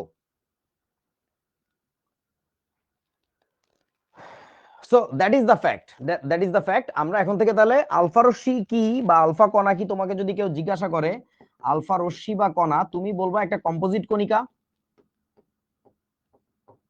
যার মধ্যে কি আছে? দুইটা প্রোটন আছে, দুইটা নিউট্রন আছে। That's what we call alpha রশ্মি। ধরো ডিউটেরিয়াম কণা বা ডিউটেরন যেটাকে বলে, ডিউটেরন। ডিউটেরন জিনিসটা কি? ডিউটেরিয়ামের নিউক্লিয়াস। এখন আমার ডিউটেরিয়ামের নিউক্লিয়াস কথাটা বলাটা ঠিক না, আমার বলা উচিত কি জানো? ডিউটেরিয়ামের পরমাণু নিউক্লিয়াসে কি থাকে ভেবে দেখো তো, একটা প্রোটন একটা নিউট্রন না? ওইটা বলা উচিত যে একটা প্রোটন একটা নিউট্রনের কম্বিনেশনটাই হচ্ছে একটা ডিউটেরন। এইখান থেকে এই যে একটা প্রোটন আর একটা নিউট্রন এরকম হাত ধরে বেরোয় যাচ্ছে, ধরো বলতেছে চলো বন্ধু ওয়ার্ল্ড কাপ দেখে আসি, এই যে একটা প্রোটন আর একটা নিউট্রন বেরোয় যাচ্ছে, তুমি বলবে একটা ডিউটেরন বেরিয়ে যাচ্ছে, ডিউটেরন। এবং শোনো, ওই জিনিসটা বলাটা কতটা অমূলক, এই কথাটা বলাটা কেন ঠিক না, কারণটা হচ্ছে, তোমরা কি জানো, তোমরা তো আয়নীকরণ শক্তি পড়ছো, বলো তো সবচেয়ে বেশি আয়নীকরণ শক্তি কোন মৌলের? অর্থাৎ ইলেকট্রন বের করতে ওকে সবচেয়ে বেশি শক্তি দেওয়া লাগে আনবিলিভেবল মাত্রায়, বলো? Hydrogen, helium. হিলিয়ামের কাছ থেকে ইলেকট্রন বের করতে সবচেয়ে বেশি কষ্ট কষ্ট হয়, তার কারণটা কি জানো? ওর সাইজ সবচেয়ে ছোট, দুনিয়ার সবচেয়ে ছোট পরমাণুর নাম কিন্তু হাইড্রোজেন না, হিলিয়াম। এবং নিষ্ক্রিয় গ্যাসগুলোর মধ্যেও, মানে নিষ্ক্রিয় গ্যাসগুলোর কাছ থেকে ইলেকট্রন বের করা অনেক কষ্ট। সেই নিষ্ক্রিয় গ্যাসগুলোর মধ্যে সবচেয়ে ছোট সাইজে কে? হিলিয়াম। হিলিয়ামের কাছ থেকে ইলেকট্রন বের করা সবচেয়ে কষ্ট, অর্থাৎ কাইন্ড অফ ইম্পসিবল। অথচ তোমাকে শিখাচ্ছে হর হামেশা যেভাবে, তাতে মনে হচ্ছে যে হিলিয়ামের কাছে যে উঠ উঠ উঠ উঠ, আরে উঠ বেটা, বাইরে বাইরে এখনই, এটা বলা মাত্র মনে হচ্ছে এখান থেকে ইলেকট্রন দুটো পুট করে দৌড় দেয়, তুমি আলফা রশ্মি পেয়ে যাও। That is a total wrong idea. যারা কিছুই বোঝে না যে কি কিসের সাথে কি মিলাচ্ছে, মানে ধর তোকে সংজ্ঞাটা এইভাবে দিলাম যে হাড়ির পিছনে যে কালিটা থাকে, মানে যে জিনিসটা থাকে ওইটাকে কালি বলে, অথচ তুই জানিস যে হাড়ি কোনো মহিলা তোকে এমনি দিয়ে দিবে না, ওই কাজ ওইখান থেকে আনতে গেলে তোর খবর আছে, জীবন দান করে তারপর আনা লাগবে। তো তোরে যে সংজ্ঞাটা শিখাইলাম, তুই বুঝতেছস তুই একটা কুয়ার ব্যাং হয়ে পড়ে থাকবি, তুই জীবনেও বুঝবি না যে কালি জিনিসটা যে কোনো জায়গা থেকে অ্যাচিভ করা যায়। তোমরা কি বুঝিয়াছো আমার কথা? এতগুলো কথা বলার মূল উদ্দেশ্য হচ্ছে think out of the box, think out of the box. তোমাকে বইতে যা বলে দিল, ফেলুদা যে ক্লাসে দেখাইলো, তুমি ইন্টারনেটে যা দেখলা, don't believe in that. Think for your own, নিজের জন্য ভাবো, নিজেকে বুঝানোর জন্য ভাবো, নিজে অনেস্ট হও, যুক্তি তর্ক দিয়ে যেটা মেলে সেই কথাটাকে মানো, যা পাইছো তা দেখো না, মানে মাইনে নিও না আর কি। ঠিক আছে? আচ্ছা, মিরাজ হোসেন বলতেছে যে কোনো পরমাণু নিউক্লিয়াস কর্তৃক বর্জিত দ্বি প্রোটন নিউট্রনের সমষ্টি হলো আলফা রশ্মি। কিছুটা ভালো, কিছুটা ভালো, অত ভালো হয় না আর কি, ওভাবে বলাটাও ঠিক না। নিউক্লিয়াস থেকে নাও আসতে পারে, রাস্তাঘাটে ঘুরেও বেড়াইতে পারে দুইটা প্রোটন আর দুইটা নিউট্রন, তাই না? সো আমরা বলবো সোজা কথা, দুইটা প্রোটন দুইটা নিউট্রনের সমন্বয়ে গঠিত যে কম্পোজিট কণিকা, সেটাই হচ্ছে আলফা রশ্মি আর কি। ঠিক আছে? আচ্ছা, ওকে, কমেন্ট অফ করে দাও, আর দরকার নেই ওদের আলোচনা। এরপরে আসো আমরা রাদারফোর্ডের আলফা কণা বিচ্ছুরণ পরীক্ষা দেখব। এতক্ষণ ধরে বুঝলাম আমরা আলফা কণা বা আলফা রশ্মি জিনিসটা কি। এখন আমরা দেখব যে তোমার রাদারফোর্ডের সে আলফা কণা বিচ্ছুরণ পরীক্ষাটা কি ছিল। কমেন্ট অফ করে দিছো? ওকে, সো এই ভদ্রলোকের ক্ষেত্রে কি ছিল দেখো, একটা রেডিয়াম রেডিয়াম সোর্স ছিল, রেডিয়ামের কিছু টুকরা যেখান থেকে আলফা রশ্মি বেরোচ্ছে কন্টিনিউয়াসলি, ওটাকে আমরা আলফা গান বলি। এবং এটাকে একটা ব্লকের মধ্যে রাখা ছিল, কি ব্লক? Lead block. এবং এটা অবজেক্টিভের জন্য খুব ইম্পর্টেন্ট একটা প্রশ্ন, যে তেজস্ক্রিয় বিকিরণ সবচেয়ে বেশি রোধ করতে পারে কোন পদার্থ? সেটা হচ্ছে লেড। এই জন্য ওই যে এক্সরে মেশিন, হ্যাঁ, এক্সরে মেশিনের চারিদিকে ওই লেডের ব্লক থাকার কথা আর কি। ওর ওপাশে দাঁড়িয়ে এক্সরে অপারেটর সুইচটা চেপে সুইচ টিপ দেয়, যার ফলে তোমার উপরে এক্সরে আলফা কি বলে এক্সরে রশ্মি পড়ে, এক্সরে পড়ে, এবং তোমার এক্সরে প্লেটে ধরা পড়ে যে তোমার কোথায় হাড্ডি গুড্ডি ভাঙছে কি দেখি আর কি। যাই হোক, তো লেড ব্লক ইউজ করছে করে, এখান থেকে আলফা রশ্মি বেরোইছে যেটা, সেটাকে ফেলছে একটা স্বর্ণপাতের উপরে, পাতলা একটা স্বর্ণপাত। এবং সেই স্বর্ণপাতের থিকনেস নিয়ে বহু বইতে বহু তথ্য, এটা হচ্ছে এখনো পর্যন্ত পাওয়া সবচেয়ে অ্যাকুরেট তথ্য। পয়েন্ট তিনটা জিরো তারপরে 4, অনেক বইতে আবার 4টা 0 4 আছে, সো আমরা এটা লিখছি আর কি, বিভিন্ন বইতে বিভিন্ন রকম আর কি। তো এই পাতলা স্বর্ণপাত, ওইখানে যে পরমাণুগুলো আছে ওইগুলাকে বোঝার চেষ্টা করা হয়েছিল যে এই পরমাণুগুলোর আসলে বিহেভিয়ার কি। তো এরপরে যেটা হয়েছে খেয়াল করা গেছে কি কি আমরা সেটা একটু দেখি। আর এটার পেছনে একটা পর্দা ছিল, একটা স্ক্রিন, বইতে যেটা অনেক জায়গায় সোজা আঁকা, আসলে জিনিসটা সোজা ছিল না, জিনিসটা ছিল এরকম কার্ভড, বুঝছো, এরকম পেঁচানো একটা পর্দা। আমি আবারও তোমাদেরকে দেখাই জিনিসটা কি এরকম। এই যে এখান থেকে আলফা রশ্মিগুলো যাচ্ছে, অধিকাংশই ভেদ করে চলে যাবে, কয়েকটা তাদের গতিপথ থেকে একটু বিচ্যুত হচ্ছে, কয়েকটা উল্টা দিকে ফেরত আসতেছে। এখানে জিঙ্ক সালফাইডের আবরণ দেওয়া কেন ছিল সেই প্রশ্নটা প্রায়ই আসে, যার উত্তর আসলে বইতে নাই এবং এটার উত্তরটা অনেক বড়। জাস্ট জেনে রাখো, জিঙ্ক সালফাইডের বৈশিষ্ট্য হচ্ছে তার উপরে যদি আলফা রশ্মি আপতিত হয় তাহলে সেখানে কিছুটা প্রতিপ্রভা সৃষ্টি হয়। প্রতিপ্রভা অনুপ্রভা দুইটা ভিন্ন জিনিস। তো এখানে হচ্ছে প্রতিপ্রভা সৃষ্টি হয়। হোয়াট ইজ প্রতিপ্রভা, এটা তোমাদের এখন বোঝানো সম্ভব না। ওই যে ইলেকট্রন সিঙ্গলেট স্টেট থেকে ট্রিপলেট স্টেটে ওঠে, কেমনে আবার নিচে নামার সময় আলো দেখা যায়, মানে বহুত জটিল ব্যাপার। জাস্ট এই নামগুলো একটু জেনে রাখো আর কি, আমাদের বইয়ের ডিজাইন ভালো না। জাস্ট জানো যে জিঙ্ক সালফাইডের উপরে আলো পড়লে এই যে অনুপ্রভা সৃষ্টি হয় আর কি। আচ্ছা, তারপরে আসো পর্যবেক্ষণ করলাম কি কি, যে কি হচ্ছে। এই যে এখানে দেখো অ্যানিমেশনে দেওয়া আছে যে আলফা পার্টিকেল এখান থেকে বেরোচ্ছে, ওই ব্লকটার ভিতর থেকে বের হয়ে যে স্বর্ণপাত রাখা ছিল, পাতলা একটা স্বর্ণপাত, ওইটা ভেদ করে যখন যাচ্ছে, এই যে সরি এগুলো হচ্ছে তোমার লেন্স, লেন্সের ভিতর থেকে এক মুখে যাচ্ছে, এইটা হচ্ছে স্বর্ণপাত, আমি ভুল বলছিলাম একটু আগে। এই যে alpha particles falling on the gold foil, এরপরে অধিকাংশ আলফা রশ্মি না সোজা চলে যাচ্ছে, কয়েকটা বেঁকায় বেঁকায় যাচ্ছে, আর অল্প সংখ্যক উল্টা দিকে ফেরত যাচ্ছে। তো এইটা দেখে উনি কি পর্যবেক্ষণ পাইলেন, অধিকাংশ 99% আলফা কণাই পাতটি সোজাসুজি ভেদ করে চলে যায়, অল্প সংখ্যক আলফা কণা তাদের গতিপথ থেকে সামান্য বেঁকে যায়, এটাকে বলা উচিত গতিপথ থেকে সামান্য বেঁকে যায়। তারপরে কি, খুবই অল্প সংখ্যক প্রায় 20,000-এর মধ্যে একটা আলফা কণা বিপরীত দিকে ফেরত আসে, মানে পুরো উল্টা দিকে, অলমোস্ট উল্টা দিকে ফেরত আসে। তো এখান থেকে উনি কিছু সিদ্ধান্ত নিয়েছেন, সেই সিদ্ধান্তটাকেই আমরা একসাথে বলি হচ্ছে পরমাণু মডেল। তো 1 নম্বর সিদ্ধান্ত কি, সকল পরমাণু অতিশয় ক্ষুদ্র কণা। এর দুটি অংশ রয়েছে, একটা হচ্ছে কেন্দ্র বা নিউক্লিয়াস, আর একটা হচ্ছে কেন্দ্র বহির্ভূত অঞ্চল। এই কেন্দ্রের কথায় কেন আসছেন একটু পরে বলতেছি। 2 নম্বর কথাটা হচ্ছে নিউক্লিয়াস জিনিসটা কি, পরমাণুর কেন্দ্র ধনাত্মক আধান বিশিষ্ট বলে উনি ভাবছেন, একে নিউক্লিয়াস নাম দিয়েছেন। নিউক্লিয়াস মানেই হচ্ছে সেন্টার, নিউক্লিয়াসটা একটা সিনোনিম, সেন্টার শব্দটা সিনোনিম।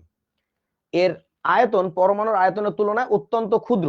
এই কথা বলার কারণ কি, দেখো এই যে ধনাত্মক আধানের নিউক্লিয়াস, এটা যদি অনেক বড় হতো তাহলে আলফা রশ্মি নিজেও তো ধনাত্মক, সে বাড়ি খেয়ে ফেরত আসতো অনেক বেশি না। যে যে জিনিসটা মানে দেখো, যে আলফা রশ্মি গুলো ফেরত আসতেছিল, যে আলফা রশ্মি গুলো ফেরত আসতেছিল, সে আলফা রশ্মি গুলো কেন ফেরত আসতেছিল, কারণ আলফা রশ্মি নিজেও ধনাত্মক, গতিপথে যার সাথে দেখা হচ্ছে সেও যদি ধনাত্মক হয় তখনই কেবল ফেরত আসবে। তো রাদারফোর্ড বুঝলেন যেটা, যে আমার গুরু বলছিল যে নেগেটিভ চার্জ গুলো পজিটিভের সাথে মিশে আছে, আসলে মিশে নাই। পজিটিভটাকে যদি সেন্টারে কল্পনা করি, তাকে কেন্দ্র করে আসলে বাইরে দিয়ে ঘুরতেছিল, এরকম স্তরে স্তরে সাজানো ছিল, এর কিছু দূর পর পর এরকম নেগেটিভ চার্জ ঘুরতেছিল। এবং এই জিনিসটাকে উনি বোঝানোর জন্য বলছিলেন যে সৌরজগতে সূর্যের চারিদিকে যেমন ইলেকট্রন গুলো ঘোরে, এরকম নিউক্লিয়াসের চারিদিকে হচ্ছে তোমার ইলেকট্রন গুলা ঘোরে। অর্থাৎ আমার গুরুর বলে যাওয়া, থমসনের বলে যাওয়া কথাটা যে পরমাণু পুরোটা নিরেট, এই কথাটা ঠিক না। পরমাণু পুরোটাই বেসিক্যালি ফাঁপা, ফাঁপার মধ্যে পজিটিভ চার্জের যে জিনিসটা, এটা সাইজটা অনেক ছোট। ছোট না হলে যেটা হইতো, এখানে প্রচুর আলফা রশ্মি বাড়ি খেয়ে ফেরত আসতো, কিন্তু ফেরত আসতেছে কয়টা, মাত্র 20,000-এর মধ্যে 1 পিস। তার মানে এই যে ধনাত্মক চার্জের যেটা ছিল, ওই জিনিসটা কি বলতো, খুবই ছোট ছিল। আচ্ছা, তারপরে বলতেছে ভর, পরমাণুর সমস্ত ভর নিউক্লিয়াসে পুঞ্জীভূত। এটা বুঝলো কেমনে, যদি ভারী জিনিস আরো গতিপথে থাকতো, আলফা রশ্মি যদি ভারী জিনিস আরো জায়গায় পাইতো, তাহলে সে ওইখান থেকেও না বাড়ি খেয়ে অনেক ফেরত আসতো। কিন্তু ভারী জিনিস সবই এক জায়গায় এবং পজিটিভ চার্জও এক জায়গায়। এই জন্যই হয়েছে কি, আলফা রশ্মিকে তেমন একটা কেউ ঠেকাইতে পারে নাই, সে স্বর্ণপাত ভেদ করে চলে গেছে। ঠিক আছে, তারপরে বলতেছে নিউক্লিয়াসের বহির্বিভাগ, অর্থাৎ ওই নিউক্লিয়াসের বাইরে তাহলে কি আছে, ওখানে কি সৌরজগতে সূর্যের চারিদিকে ঘূর্ণায়মান গ্রহসমূহের মতো পরমাণুতে নিউক্লিয়াসের চারিদিকে ঋণাত্মক আধান বিশিষ্ট ইলেকট্রন গুলো নির্দিষ্ট ত্রিমাত্রিক কক্ষপথে, ত্রিমাত্রিক কথাটা বোর বলে নাই, সেই কথা তার নামে, সরি রাদারফোর্ড বলে নাই, সো তার নামে ক্রেডিট দিয়ে লাভ নাই, এটা একদম বাগদম কথা। রাদারফোর্ড জাস্ট বলছে দ্বিমাত্রিক। আচ্ছা, সো কক্ষপথে সর্বদা ঘূর্ণায়মান, এ কারণে এই মডেলকে সোলার সিস্টেম অ্যাটম মডেলও বলা হয়। মানে সে সৌরজগতের সাথে তুলনা করছিল। বাট একটা কথা শুনে রাখো, সৌরজগতের সাথে তুলনা করার ব্যাপারটাকে আমাদের বইতে যেভাবে দেখানো হয় যে রাদারফোর্ড খুব বড় একটা ভুল করে ফেলছে, ব্যাপারটা আসলে এরকম না। রাদারফোর্ড এমনি বলার জন্য বলছে, বুঝানোর জন্য বলছে। ধরো তোমার নানুকে যে কে ধরে নিয়ে গেল, এটা বুঝানোর জন্য আমি বুঝাইলাম যে তোমার নানুকে বিড়ালের মতো কেউ ধরে নাই, যে ধরছে সে হচ্ছে ধরো গরুর মতো কেউ একজন, সে গরুটা তোমার নানা, তার 4টা ঠ্যাং আছে এবং তার 2টা শিং আছে। এই কথাটা যে বলছি, এইটা আমি তো বলিনি যে একটা গরু ধরে নিয়ে গেছে, আমি বলছি গরুর মতো কিছু একজন, বুঝছো? পরে দেখা যেতে পারে সে মহিষ বা সে ষাঁড় কিছু একটা, আমি জাস্ট বোঝানোর জন্য এক্সাম্পল দেওয়ার জন্য বলছিলাম। একইভাবে রাদারফোর্ডও এক্সাম্পলিফাই করার জন্য সৌরজগতের কথা বলছিল। হি ডিডন্ট মিন সৌরজগতের যে মেকানিক্স 100% পরমাণুর ক্ষেত্রে খাটে, এইটাকে আমাদের বইতে অতিরঞ্জন করে তার কাঁধের উপরে দোষটা ফালানো হয়, এটা ঠিক না। ঠিক আছে, বইতে করে তাই তোমরাও করবা, তা নাহলে পরীক্ষা নাম্বার পাবা না, এটা হচ্ছে কথা। এই যে সৌরজগৎ গেল। পরের সিদ্ধান্ত কি ছিল? চার্জ নিরপেক্ষতা। সো পরমাণুর নিউক্লিয়াসে যে পরিমাণে পজিটিভ চার্জ থাকে, বাইরে যেহেতু ওই পরিমাণে নেগেটিভ চার্জ থাকে, দ্যাটস আমাদের বলতে হবে পুরো পদার্থটা চার্জ নিরপেক্ষ। তো তার গুরুর মডেলের সাথে তার পার্থক্যটা কোথায়? তার গুরু যে থমসন ছিল, সে বলছিল পুরো পদার্থটা নিরেট, আর এই বলদে বলছে পুরো পদার্থটা আসলে ফাঁকা। ওইখানে পজিটিভ চার্জ গুলো এক জায়গায় গুটিছুটি হয়ে আছে খুবই ছোট জায়গার মধ্যে এবং সমস্ত ভর, আর তার গুরু বলছিল পুরো জিনিসটা ডিস্ট্রিবিউটেড। তার গুরু বলছিল পজিটিভের সাথে নেগেটিভ মিলে মিশে থাকে, আর সে বলছে যে না, পজিটিভটা এক জায়গায় পুঞ্জীভূত হয়ে থাকে, তার বাইরে দিয়ে বিভিন্ন কক্ষপথে ইলেকট্রন গুলা ঘোরে। That is the major difference. আচ্ছা, এরপরে কি বলতেছে? পরমাণুর স্থায়িত্ব। পরমাণু কেন স্থায়িত্ব লাভ করে, এটা খুব ইম্পর্টেন্ট পয়েন্ট, যে পরমাণুটা আসলে থাকে কেমনে, যেটা তার গুরু কিন্তু দেখাইতে পারে নাই, আবল তাবল বলছে, সে ঠিক মতো দেখাইতে পারছে মোটামুটি। সেই কথাটা কি বলছে দেখো, নিউক্লিয়াস ও ইলেকট্রনের মধ্যে কেন্দ্রমুখী স্থির বৈদ্যুতিক যে আকর্ষণ বল আর ঘূর্ণনের ফলে সৃষ্ট কেন্দ্র বিমুখী বলের মান সমান আর বিপরীতমুখী। আশা করি কিছু বোঝো নাই। দেখো আমি একটু ছবি এঁকে দেখাই কেন্দ্র বিমুখী বল কি, এখন ওটা একটু শেখা লাগবে আমাদের। এই যে একটু ফিজিক্স শিখে আসি। তোমার নানি তোমার নানাকে দড়িতে বাইন্দা এরম ঘুরাইতেছে, এই হাইয়ো তোমাকে ছড়ি মারবো, এরকম যদি ঘোরাঘুরি করা হয়, তখন খেয়াল করো একটা জিনিস, ঘুরাইতে ঘুরাইতে কোনো একটা মোমেন্টে যদি ছেড়ে দেয়, তাহলে বস্তুটা কি কেন্দ্রের দিকে আসবে নাকি কেন্দ্র থেকে বাইরের দিকে যাবে বলেন তো? কমেন্ট অন করো।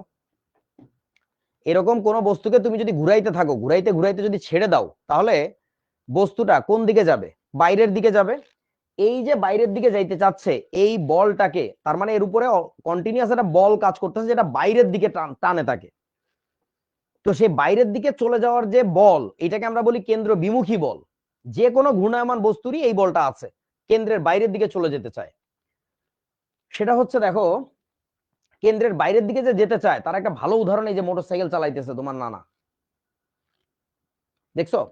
চালানোর সময় যখন বাঁক নেয়, যখন রাউন্ড মোশনে আসে, তোমরা কি খেয়াল করছো সে ভিতরের দিকে এরকম বেঁকে যায়? তোমরা যারা সাইকেল চালাও বা রিক্সায় চলো তখনও খেয়াল করবা যে এই ঘটনাটা ঘটে। কথা হচ্ছে সে কোন দিকে বাঁকাচ্ছে বলতো? সে নিজে বেঁকায় যাচ্ছে, কোন দিকে বাঁকাচ্ছে? কেন্দ্রের দিকে না কেন্দ্রের বাইরের দিকে বলতো? কেন্দ্রের দিকে। কেন কেন্দ্রের দিকে বাঁকাচ্ছে? কারণ যখনই সে বাঁক নিচ্ছে, তার কেন্দ্রের বাহির পাশ কিন্তু এইটা, তার কেন্দ্রের বাইরের সাইড কিন্তু এইটা, এইটা হচ্ছে কেন্দ্র বিমুখী।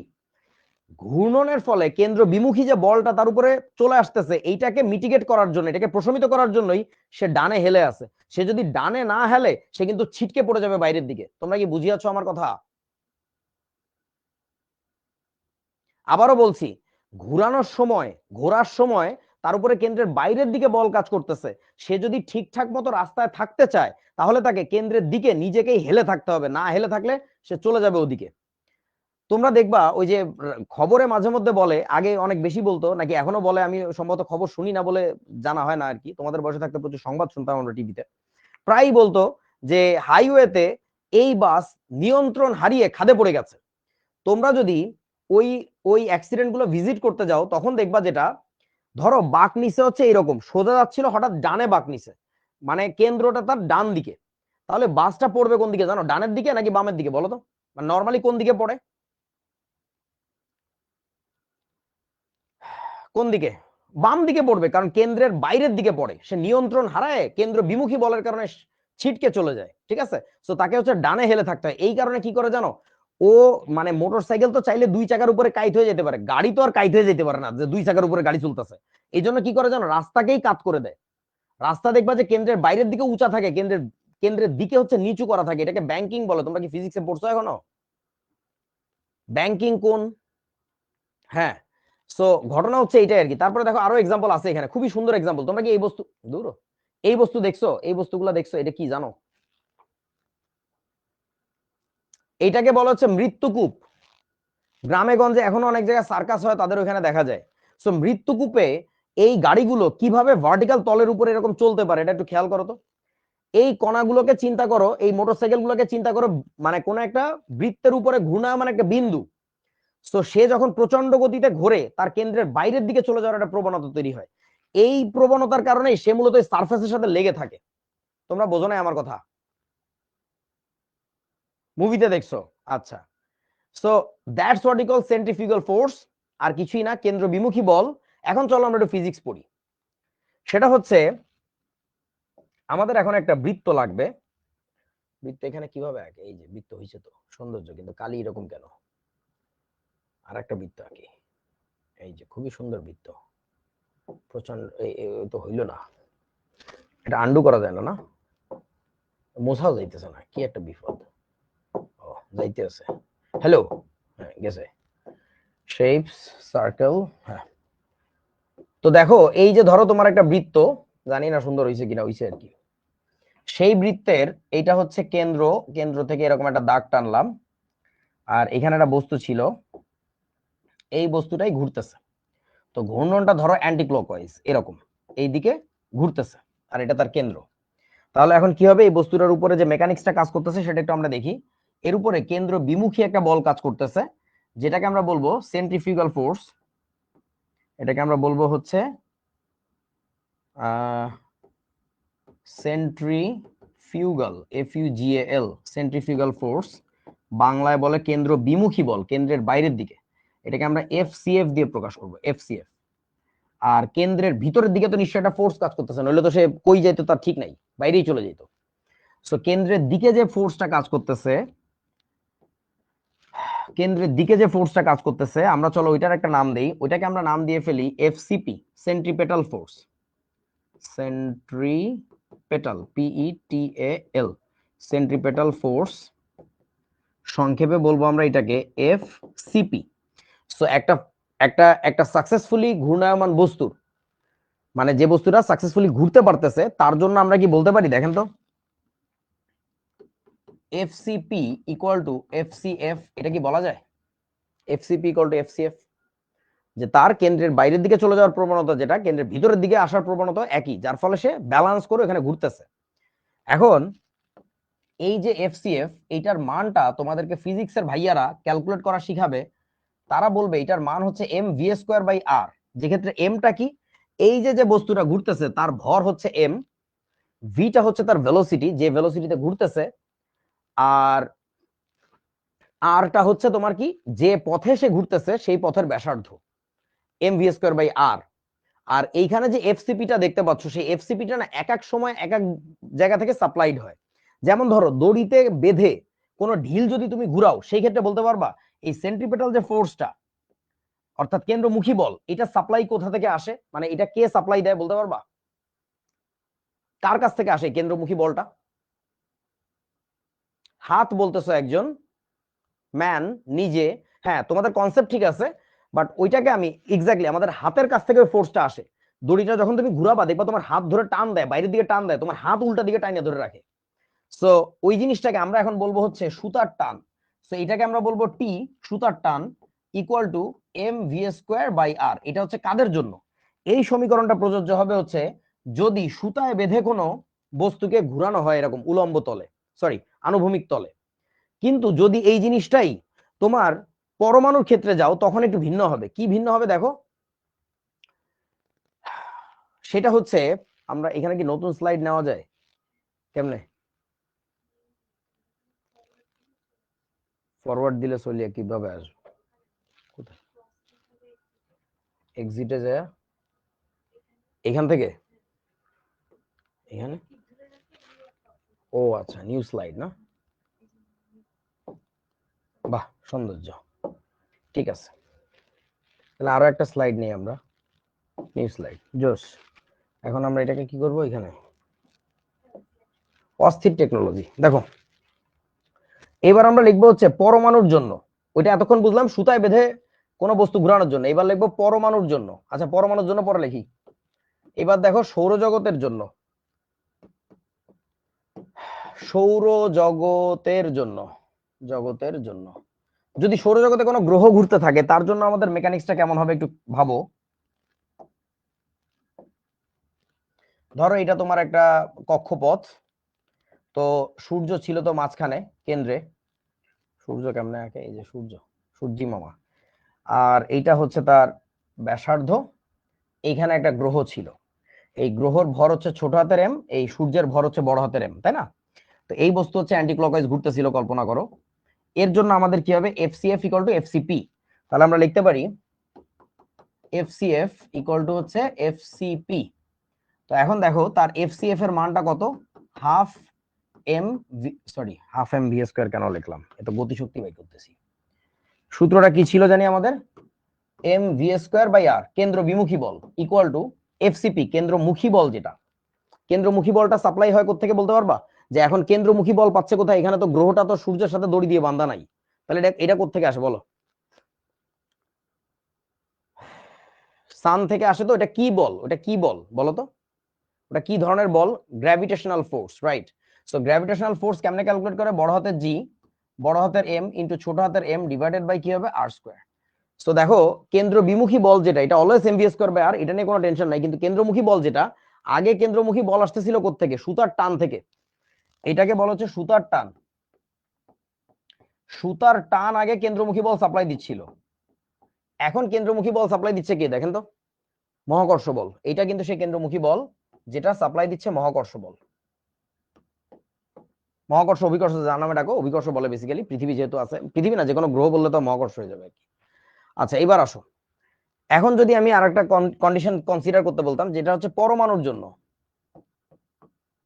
পরমাণুর জন্য আমাদের কি হবে, একই কাহিনী আমাদের করা লাগবে। এই একটা বৃত্ত, কেমন জানি হইলো বৃত্তটা, এই যে ধরো আমাদের একটা বৃত্ত, বৃত্তাকার পথ, সেই পথে এখানে তোমার ইলেকট্রনটা ছিল, এইখানে তোমার ইলেকট্রনটা ছিল, এটা তোমার কেন্দ্র। তো এদের মধ্যে কানেক্টিং লাইন হচ্ছে তোমার এইটা। এই ইলেকট্রনের তো কেন্দ্র বিমুখী একটা বল আছে, কিন্তু তার কেন্দ্রমুখী বল কোত্থেকে আসে আমরা একটু দেখি। তাহলে এর জন্য আমরা লিখতে পারবো কি, এর জন্য আমরা লিখতে পারবো এফসিএফ ইকুয়াল টু হচ্ছে তোমার এফসিপি। এবার বলো এফসিএফ এর মানটা, এটা তো সবসময় কত হবে বলছি, এম ভি স্কয়ার বাই আর, যেক্ষেত্রে এম কিন্তু ইলেকট্রনটার ভর, ভি হচ্ছে কিন্তু ইলেকট্রনের বেগ, ওকে। আচ্ছা এবার বলো এই এফসিপিটা অর্থাৎ সেন্ট্রিপেটাল ফোর্স, এই ইলেকট্রনটা কি নিউক্লিয়াসের সাথে দড়ি দিয়ে বাঁধা, দড়ি দিয়ে তো বাঁধা না, তাহলে কি মানে কি বলের কারণে এসে আছে, এখানে তো গ্র্যাভিটেশনাল ফোর্স তো কাজ করতেছে না, এখানে তাহলে কোন ফোর্স, আরে জোস, কে নাম কি দেখি একটু পুরোটা, ফারাহ বলে ফেলছে, কুলম ফোর্স, রাইট। এই ইলেকট্রনটা হচ্ছে নেগেটিভলি চার্জড আর এই নিউক্লিয়াসটা হচ্ছে পজিটিভলি চার্জড। সো নেগেটিভ আর পজিটিভ চার্জের মধ্যে বা যে কোনো দুইটা চার্জের মধ্যে যে অ্যাট্রাকটিভ ফোর্স বা ফোর্স, রিপালসিভ ফোর্সও হইতে পারে, সেই ফোর্সটাকে আমরা বলি কুলম ফোর্স। সো সেই কুলম ফোর্সটা কেমনে হিসাব করব, সেটা হচ্ছে তোমার ওই যে বড় হাতের কে, তোমরা 19 শিখছো, into Q of nucleus into Q of the electron divided by কি হবে বলো তো, আর স্কয়ার। কিউ নিউক্লিয়াস মানে বুঝছো তো, নিউক্লিয়াসের চার্জ ইনটু হচ্ছে ইলেকট্রনের charge divided by R square. So ব্যাপারটা হচ্ছে এরকম আর কি। তাহলে দেখো কেন্দ্রমুখী বল যেটা, এটা যদি সুতা দিয়ে বেঁধে ঘুরানো জিনিস হয় তাহলে সুতার টান হবে কেন্দ্রমুখী বল। যদি তোমার গ্রহ নক্ষত্রের ক্ষেত্রে হয় তাহলে কেন্দ্রমুখী বলটা আসে হচ্ছে তাদের মহাকর্ষ বল থেকে। যদি পরমাণু হয় সেই ক্ষেত্রে হচ্ছে তোমার ইলেকট্রন আর নিউক্লিয়াসের মধ্যবর্তী যে ফোর্স, সেই ফোর্সটা থেকে আসে ওইটা। So that can come from so many ways, ঠিক আছে, এই আর কি। So that was Rutherford's idea. Rutherford বলছিল যে ঘূর্ণায়মান ইলেকট্রনের কেন্দ্র বিমুখী বল, ঘূর্ণায়মান ইলেকট্রনের কেন্দ্র বিমুখী বল এবং ঘূর্ণায়মান ইলেকট্রনের সাথে নিউক্লিয়াসের মধ্যবর্তী যে স্থির বৈদ্যুতিক আকর্ষণ বল, এটাকে বলে ইলেকট্রোস্ট্যাটিক ফোর্স, স্থির বৈদ্যুতিক আকর্ষণ বল। আমি একটু লিখে রাখি, এই নামটা খুব জরুরি, স্থির বৈদ্যুতিক বল, এটাকে বলে ইলেকট্রোস্ট্যাটিক ফোর্স, ইলেকট্রোস্ট্যাটিক ফোর্স। আমরা সংক্ষেপে এটাকে বলবো ইএসএফ, ইলেকট্রোস্ট্যাটিক ফোর্স। সো এই যে ইএসএফ, এই ইলেকট্রোস্ট্যাটিক ফোর্স আর হচ্ছে কেন্দ্র বিমুখী বল, এই দুইটা সমান হওয়ার কারণে জিনিসটা পারফেক্টলি ঘুরতে পারে। That was Rutherford's idea. বুঝিয়াছো? বুঝিয়াছো কি আমার কথা? সো তাহলে কি, তাহলে তোমার ঘটনা হচ্ছে, দেখো তোমার যেখানে থমসন ফেইল করছিল, রাদারফোর্ড ওয়াজ ড্যাম সাকসেসফুল। ওকে, সো চলো এবার রাদারফোর্ডের মডেলের সীমাবদ্ধতা দেখতে হবে। এইটাকে তোমাদের অনেক বইতে লেখছে ত্রুটি, সীমাবদ্ধতা বা ত্রুটি। এইগুলাকে ত্রুটি বলা যাবে না, এটা ত্রুটি না, এটা সীমাবদ্ধতা। ত্রুটি এক জিনিস, সীমাবদ্ধতা আর এক জিনিস, বুঝেছো? দেখো সেটা হচ্ছে প্রথম সীমাবদ্ধতা, যেটা যেটা দেখে মূলত বোরের মাথায় আইডিয়াটা আসছিল যে রাদারফোর্ডের কথার মধ্যে ভুল আছে। সেই প্রথম কথাটা ছিল হচ্ছে ম্যাক্সওয়েলের থিওরি। আমি তোমাদেরকে গতদিন বলছিলাম যে বোর কিভাবে ফর্মুলাটা মডিফাই করছে, সেটা হচ্ছে যে ম্যাক্সওয়েলের কাছ থেকে আইডিয়া পাইছে যে কথাগুলো ভুল, আর ম্যাক্স প্ল্যাঙ্কের কাছ থেকে সমাধান পাইছিল যে তাহলে সঠিক জিনিস কি হবে। সো ম্যাক্সওয়েলের তত্ত্ব অনুসারে কোনো চার্জিত কণা বৃত্তাকার পথে ঘুরতে থাকলে ক্রমাগত শক্তি বিকিরণ করে এবং এভাবে শক্তি হারিয়ে একসময় কি হয়, কেন্দ্রে পতিত হয়।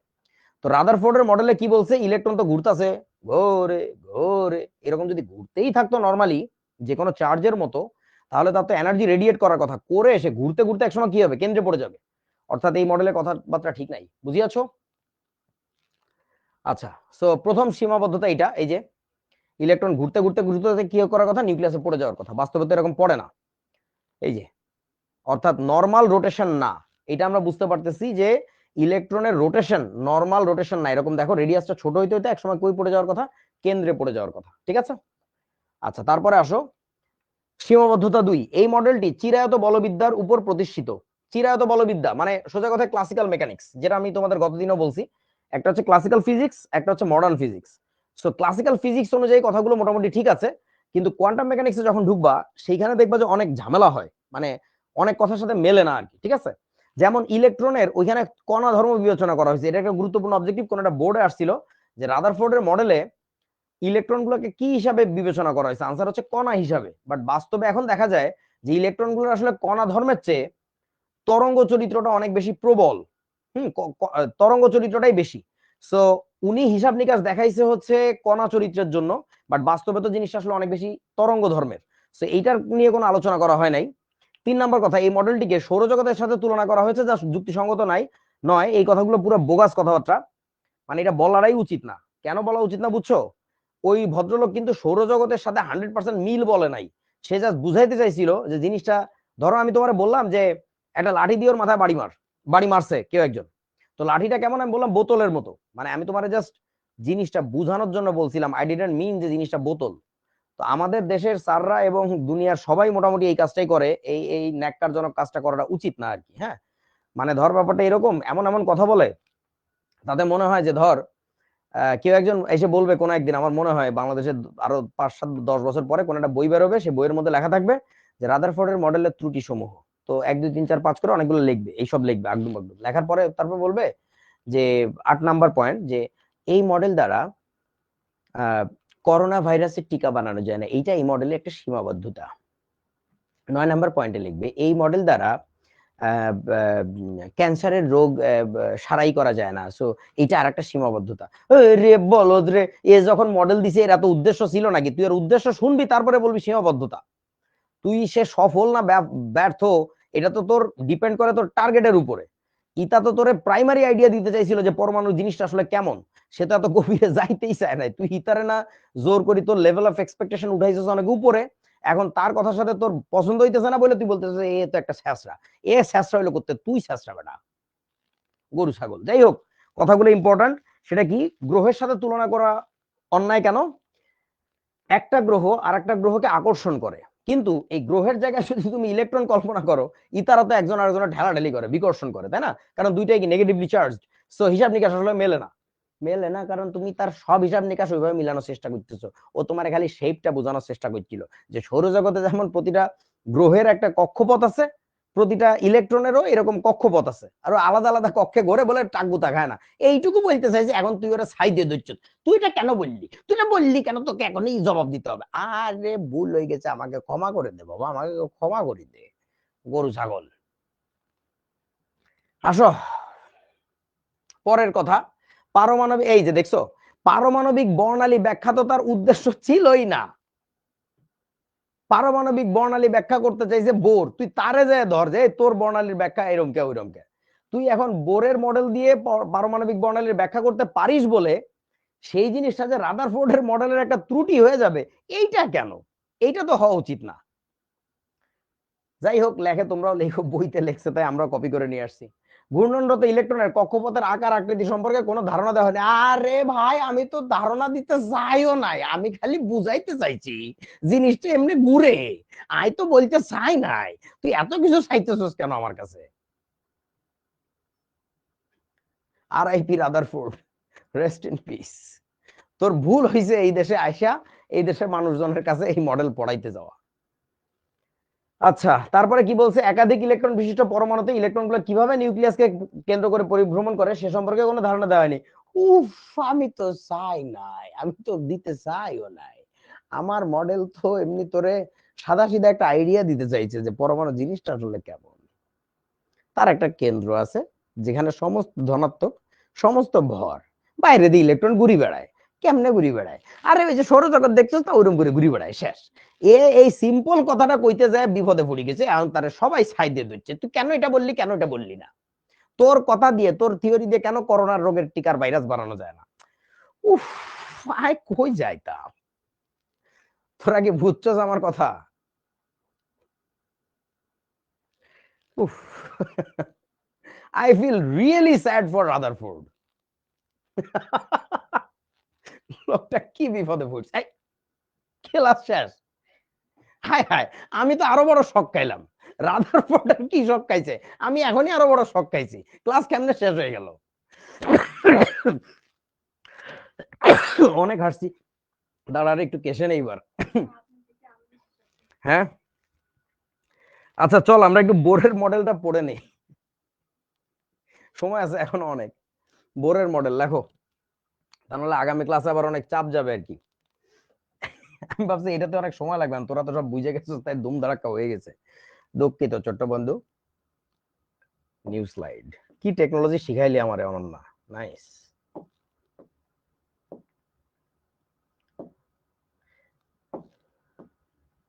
আচ্ছা, বোরের মডেলে আমরা প্রথম কথা যেটা জানবো সেটা হচ্ছে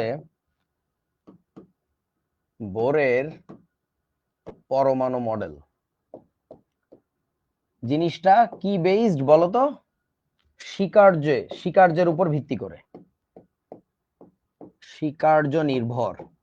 আগামী দিন আমি স্লাইডে ডিটেল দেখাই দিব না, আজকে জাস্ট মূল আলোচনাটা করে রাখি। ঠিক আছে। ও আচ্ছা, সাউদা জান্নাত আলিশা একটা ভালো প্রশ্ন করছে, স্যার ওখানে গোল্ড প্লেট কেন ইউজ করে, কেন অন্য কিছু না? ভালো প্রশ্ন। আসলে হয়েছে কি, ধর এক একজন সায়েন্টিস্ট এক একটা জিনিস চিন্তা করে নেয় আর কি। গোল্ড নেওয়ার অন্যতম ভালো কারণ হচ্ছে গোল্ড রাসায়নিক ভাবে নিষ্ক্রিয়, জানিস তো। ও আর কারোর সাথে কোনো বিক্রিয়া করে না। সো যখন আলফা পার্টিকেল আমরা থ্রো করতেছিলাম, সে হয়তোবা ভয় পাইছে যে এখানে অন্য কোনো বিক্রিয়া টিক্রিয়া যেন না ঘটে, অন্য কোনো কারণে যেন তোমার ডানে বামে না যায়। তো এই কারণে সে হচ্ছে গোল্ড প্লেট নিছিল, যে অন্য কোনো কেমিক্যাল রিয়াকশন যেন ঘটে না যায়। আচ্ছা, এরপরে আরাফাত রহমান একটা প্রশ্ন করছে, অত পাতলা বানাইলো কেমনে? ওকে, তো অত পাতলা বানাইলো কেমনে, এটা তো আমি ওই দিন স্কুলে যাই নাই। যেদিন রাদারফোর্ড এটা করছে ওই দিন আমি স্কুলে যাইতে পারি না বলে আমি বলতে পারতেছি না ওইটা কেমনে করছে। তবে তোমাকে আমি এইটা বলতে পারি যে এত পাতলা করছেটা কেন, এটা আমি বলতে পারি আর কি। মানে পাতলাই কেন করাটা জরুরি, এটা আমি তোমারে বলতে পারবো। সেটা হচ্ছে যে ধরো কনসিডার আ কিবোর্ড, ওকে, যেটা কিবোর্ড আসলে কেমন এটা তুমি বোঝার চেষ্টা করতেছো, যে ক্ষেত্রে কন্ট্রোল মাইনাস, যে ক্ষেত্রে হচ্ছে তোমার এই কিবোর্ডের কোনো এক জায়গায় ফুটা আছে, ধরো এইটুকু জায়গায় ফুটা, কিছু নাই, কোনো কি নাই, কোনো বাটনস নাই। এইখানে আবার একটু ফুটা, এই জায়গায় আবার একটু লম্বা জায়গা আছে যেখানে কোনো বাটনস নাই, তাই না? সেটা বোঝার জন্য ধরে নাও এই জিনিসটা হচ্ছে খুবই মাইক্রোস্কোপিক একটা অবজেক্ট, যেটা আমরা চোখে দেখি না। সো এটার উপরে আমরা কিছু গুলি বর্ষণ করব, এরকম রাইখা, এটার কোনো একটা স্ক্রিনের উপর রাইখা, এর উপরে, ও এই কিবোর্ড তো এটার, ও সরি এটাতে টিপ ফুটে গেছে। এনিওয়ে, টেকনোলজি বড়ই অদ্ভুত। এর উপরে আমরা ঢিসিয়া করে গুলি করব, প্রচুর গুলি করব, গুলি করে ধরে বাটনগুলো খুব শক্ত, তাহলে কি হবে, গুলিটা বাড়ি খেয়ে ফেরত আসবে, আর যেসব জায়গাতে ফুকা ফাঁকা পাবে সেই জায়গাতে তো ঢুকেই চলে যাবে, তাই না? এটা বোঝার জন্য আমরা এটার উপরে গুলি করে ওই স্ক্রিনে দেখবো যে কই ফুটা হইছে, কই গুলিটা এসে লাগছে, বুঝছো আমার কথা? এরপরে এই বস্তুটাকে তো আর জুম করে দেখা যায় না, কারণ বলছি তো এই বস্তুটা একটা মাইক্রোস্কোপিক অবজেক্ট, কিন্তু যে স্ক্রিনের উপরে আমরা গুলি করতেছি সেই স্ক্রিনটাকে কিন্তু জুম করা যায়, ওই যে জিঙ্ক সালফাইড আবরণযুক্ত যে পর্দাটা, ওটাকে তো টাইনা বড় করে দেখা যায় যে কই জায়গায় পড়ছে, তাই না? সো তখন ধরো এই আর কোনো কিবোর্ড আছে, দৌড় দিয়ে একটু নিয়ে নাবো, তাড়াতাড়ি তাড়াতাড়ি তাড়াতাড়ি। এখন ধর এই কিবোর্ডের মানে এই কিবোর্ডটা বলতে আমি একটা পরমাণু বুঝাচ্ছি, ঠিক আছে? এখন ধর আমি যে গোল্ড প্লেটটা নিছি সেই গোল্ড প্লেটে যত পাতলাই করি, তোদের কি মনে হয় ওইখানে মাত্র একটা করে পরমাণুর লেয়ার ছিল, নাকি কয়েক শত বা কয়েক হাজার পরমাণুর লেয়ার আছে বলেন তো? অনেকগুলা ছিল, তুমি যতই পাতলা করো না কেন একটা পরমাণু কিন্তু এক্সট্রিমলি টাইনি। সো ঘটনা হচ্ছে দেয়ার আর থাউজেন্ডস অফ লেয়ার্স যেখানে পরমাণুগুলো এরকম ছিল। সো দেখ খেয়াল করে, আমি একটু পরে হাতে একটা কিবোর্ড পাচ্ছি, দেখি, এই তো জোস, আর একটা কিবোর্ড পেয়ে গেছি, হুবহু সেম কিবোর্ড। আর একটা কিবোর্ড পেলে আরো ভালো হইতো, পাওয়া যাবে আর? ও থাক, আচ্ছা লাগবে না। এখন দেখ, সো যেহেতু আমার মাল্টিপল লেয়ার আছে, হোয়াট ইফ এই এই কিবোর্ড দুইটা পড়ে গেছে এমনে, ধরেন এমনে, আও, ধরো কিবোর্ড দুইটা পড়ে আছে এমনে, সো এই জায়গা দিয়ে তো মানে কি বলে গুলি তো ঢুকে যাওয়ার কথা, তাই না?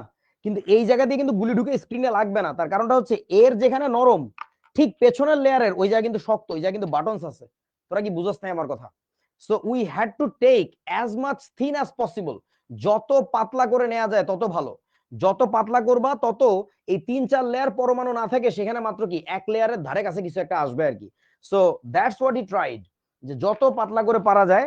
আর এত পাতলা যে করছে কেমনে, এইটা আমি ওই দিন স্কুলে যাই নাই, আমার এখন মনে পড়ছে। রাদারফোর্ড ওটা একা একা টয়লেটের সিভায় বসে করি ফেলছে, আমাকে দেখায় নাই, কন্ট্রোল প্লাস, বুঝছো? সো ঘটনা হচ্ছে এইটাই। এবার আসো বোরের পরমাণু মডেল নিয়ে আমরা একটু কথাবার্তা বলি। এই যে, তবে তোমাদের এই পাতলা করার আইডিয়া থেকে বলি, গ্রাফিন নামে একটা জিনিস আছে, নাম শুনছো তোমরা? গ্রাফিন, তোমরা যখন 9-10 ছিল তখন কি আমি ক্লাসে একদিন দেখাইছিলাম কিনা আমার তো মনেও নাই। GRAPHENE, গ্রাফিন, গুগল সার্চ করে দেখবা, গ্রাফিন। বলি নাই? আচ্ছা, গ্রাফিন এক ধরনের নতুন ধরনের ইলেকট্রনিক ডিভাইসের নাম, ডিভাইস বলা যাবে না, একটা কম্পোনেন্টের নাম আর কি। মানে ধরো তোমরা এই যে স্যামসাং গ্যালাক্সি জেড ফোল্ড দেখছো, ভাঁজ করা যায়, বা অনেক মোবাইল আসছে এখন, গুগলের একটা ফোল্ডেবল মোবাইল আসছে। সো ওই মোবাইলগুলো যে ভাঁজ করা যাচ্ছে, ওই স্ক্রিনগুলা এক্সট্রিমলি ফ্লেক্সিবল, ভাঙতেছে না তারা, অথচ তারা কিন্তু ক্যাপাসিটিভ, অর্থাৎ ইলেকট্রিসিটি পাস করাচ্ছে, তোমার হাতের টাচে কাজ হচ্ছে। So that's what we call graphene. Graphene জিনিসটা ওইটাই। সো এই গ্রাফিন জিনিসটা কি, এটা নিয়ে মজার মজার ভিডিও আছে, তোমরা জাস্ট হোয়াট ইজ গ্রাফিন লিখে সার্চ দিবা ইউটিউবে, অনেক সুন্দর সুন্দর ভিডিও পাবা। তার মধ্যে একটা ভিডিও দেখবা, বিশেষ করে যে ভেরিটাসিয়াম এর ভিডিও আর কি। এইটা ক্যান্সেল করে কেমনে, এই ভিডিওটা দেখবা। তো ইউটিউব নাই? ও আছে তো, তো ইউটিউব আছে, বাহ।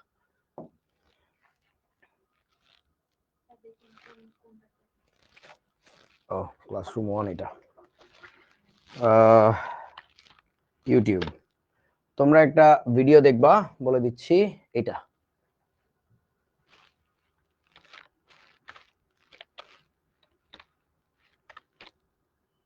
কি লিখলাম আর কি এলো, GRAPH, গ্রাফিন। এই যে ভেরিটাসিয়ামের ভিডিওটা কই, এই যে ভিডিওটা, এই ছেলেটার সাথে আমার অনেক মিল। Picture this. You were thrown into a dingy room and told you can't leave until you have created the thinnest material known to man. Not only that, it must also be the strongest. বুঝছো কি বলছে? ওরে ধরে নিয়ে আসছে, you cannot leave this room until you make something very thin, thinnest material known to human being, মানে সবচেয়ে পাতলা জিনিস বানাইতে হবে, এবং ওই জিনিসটা এক্সট্রিমলি শক্ত হইতে হবে। আরো কি কি কন্ডিশন দেয় দেখো।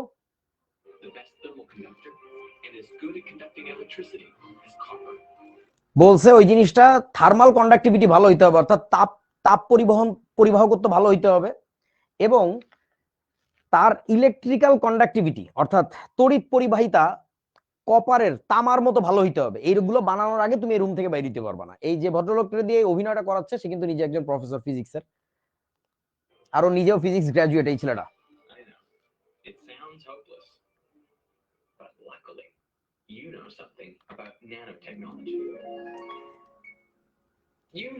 এই ভিডিওটা দেখো, অসাধারণ, মাত্র 4 মিনিটের ভিডিও, আমি আর দেখাচ্ছি না, জাস্ট বলে দেই যে কাজটা করা হবে সেটা হচ্ছে গ্রাফিন বানানো হবে, এবং গ্রাফিনটা হচ্ছে 1 লেয়ার থিক বা সাম লেয়ার থিক, মানে 2-3টা কার্বন পরমাণু থিকনেসের সমান এরকম তোমার একটা লেয়ার কার্বনের, যেটা extremely strong, extremely electrical conductivity ওয়ালা জিনিস, এবং এক্সট্রিমলি হাই থার্মাল কন্ডাক্টিভিটি ওয়ালা জিনিস, এবং সেই সাথে জিনিসটা flexible. You just can't imagine how amazing is that. So ওই বস্তুটার নাম হচ্ছে গ্রাফিন, ন্যানো টেকনোলজির একটা অবদান।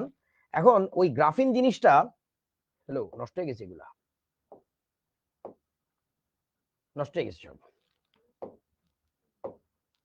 আমি কিছু করি নাই, কি করতে হবে এটাকে, F5 দিলে যায় না, সব নষ্ট হয়ে গেছে।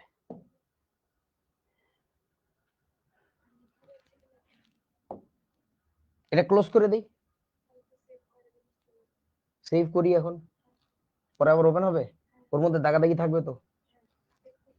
টেকনোলজি জিনিসটা খুব অদ্ভুত, এ কিন্তু আমাকে চাচ্ছে না সেভ করার কথা, ক্লোজও হচ্ছে না, আমি কিছু জানি না টেকনোলজি, সব হ্যাং হয়ে বসিয়েছে।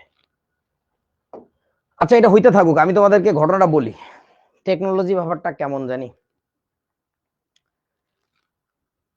সুমন্ত চুকালাগুত্তার গু হইল না, কি করবো,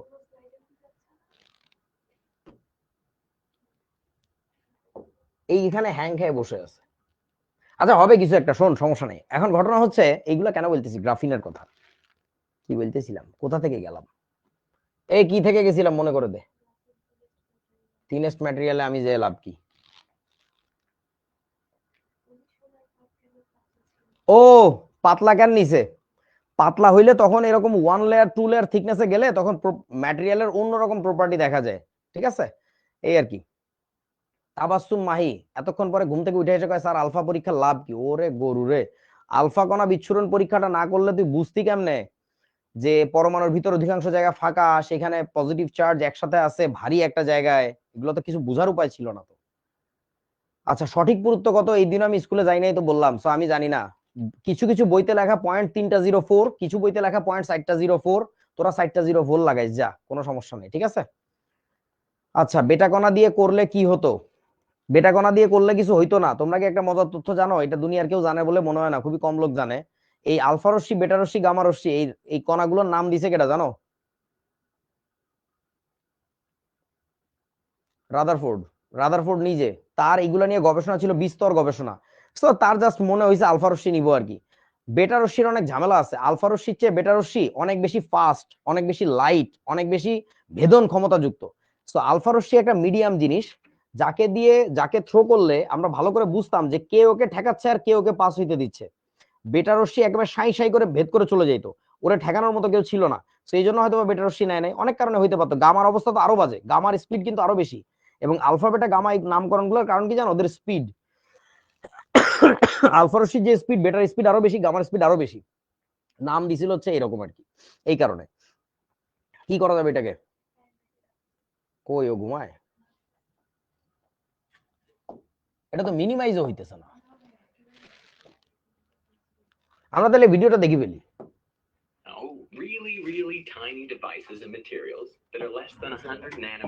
ওটাকে ইয়া করো তাহলে,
দেখাই দেন যে আমরা কি আলোচনা আমি মরে গেছি।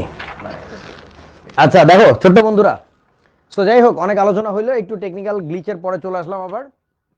যেটা বলতেছিলাম বোরের পরমাণু মডেল স্বীকার্য সর্বস্ব একটা মডেল, যেখানে তোমার প্রথম কথা যেটা বলছে 1 নাম্বার কথা, সেটা হচ্ছে স্থির কক্ষপথ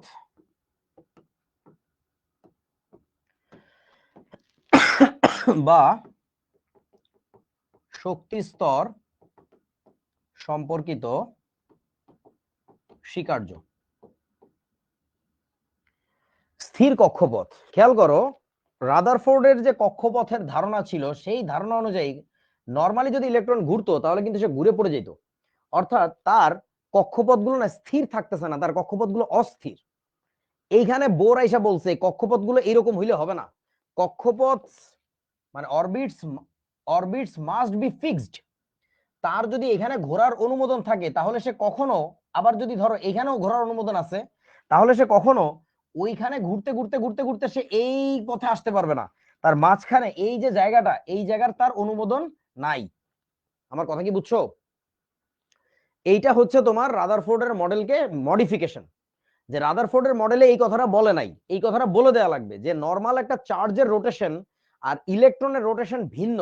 ইলেকট্রনের রোটেশনের ক্ষেত্রে এনার্জি রেডিয়েশন হয় না, যে যেই কক্ষপথে থাকে সেই কক্ষপথের এনার্জি নিয়ে রোটেট করে। যদি তার এনার্জি নর্মাল চার্জের মতো রেডিয়েট করতো তাহলে সে পড়ে যাইতো।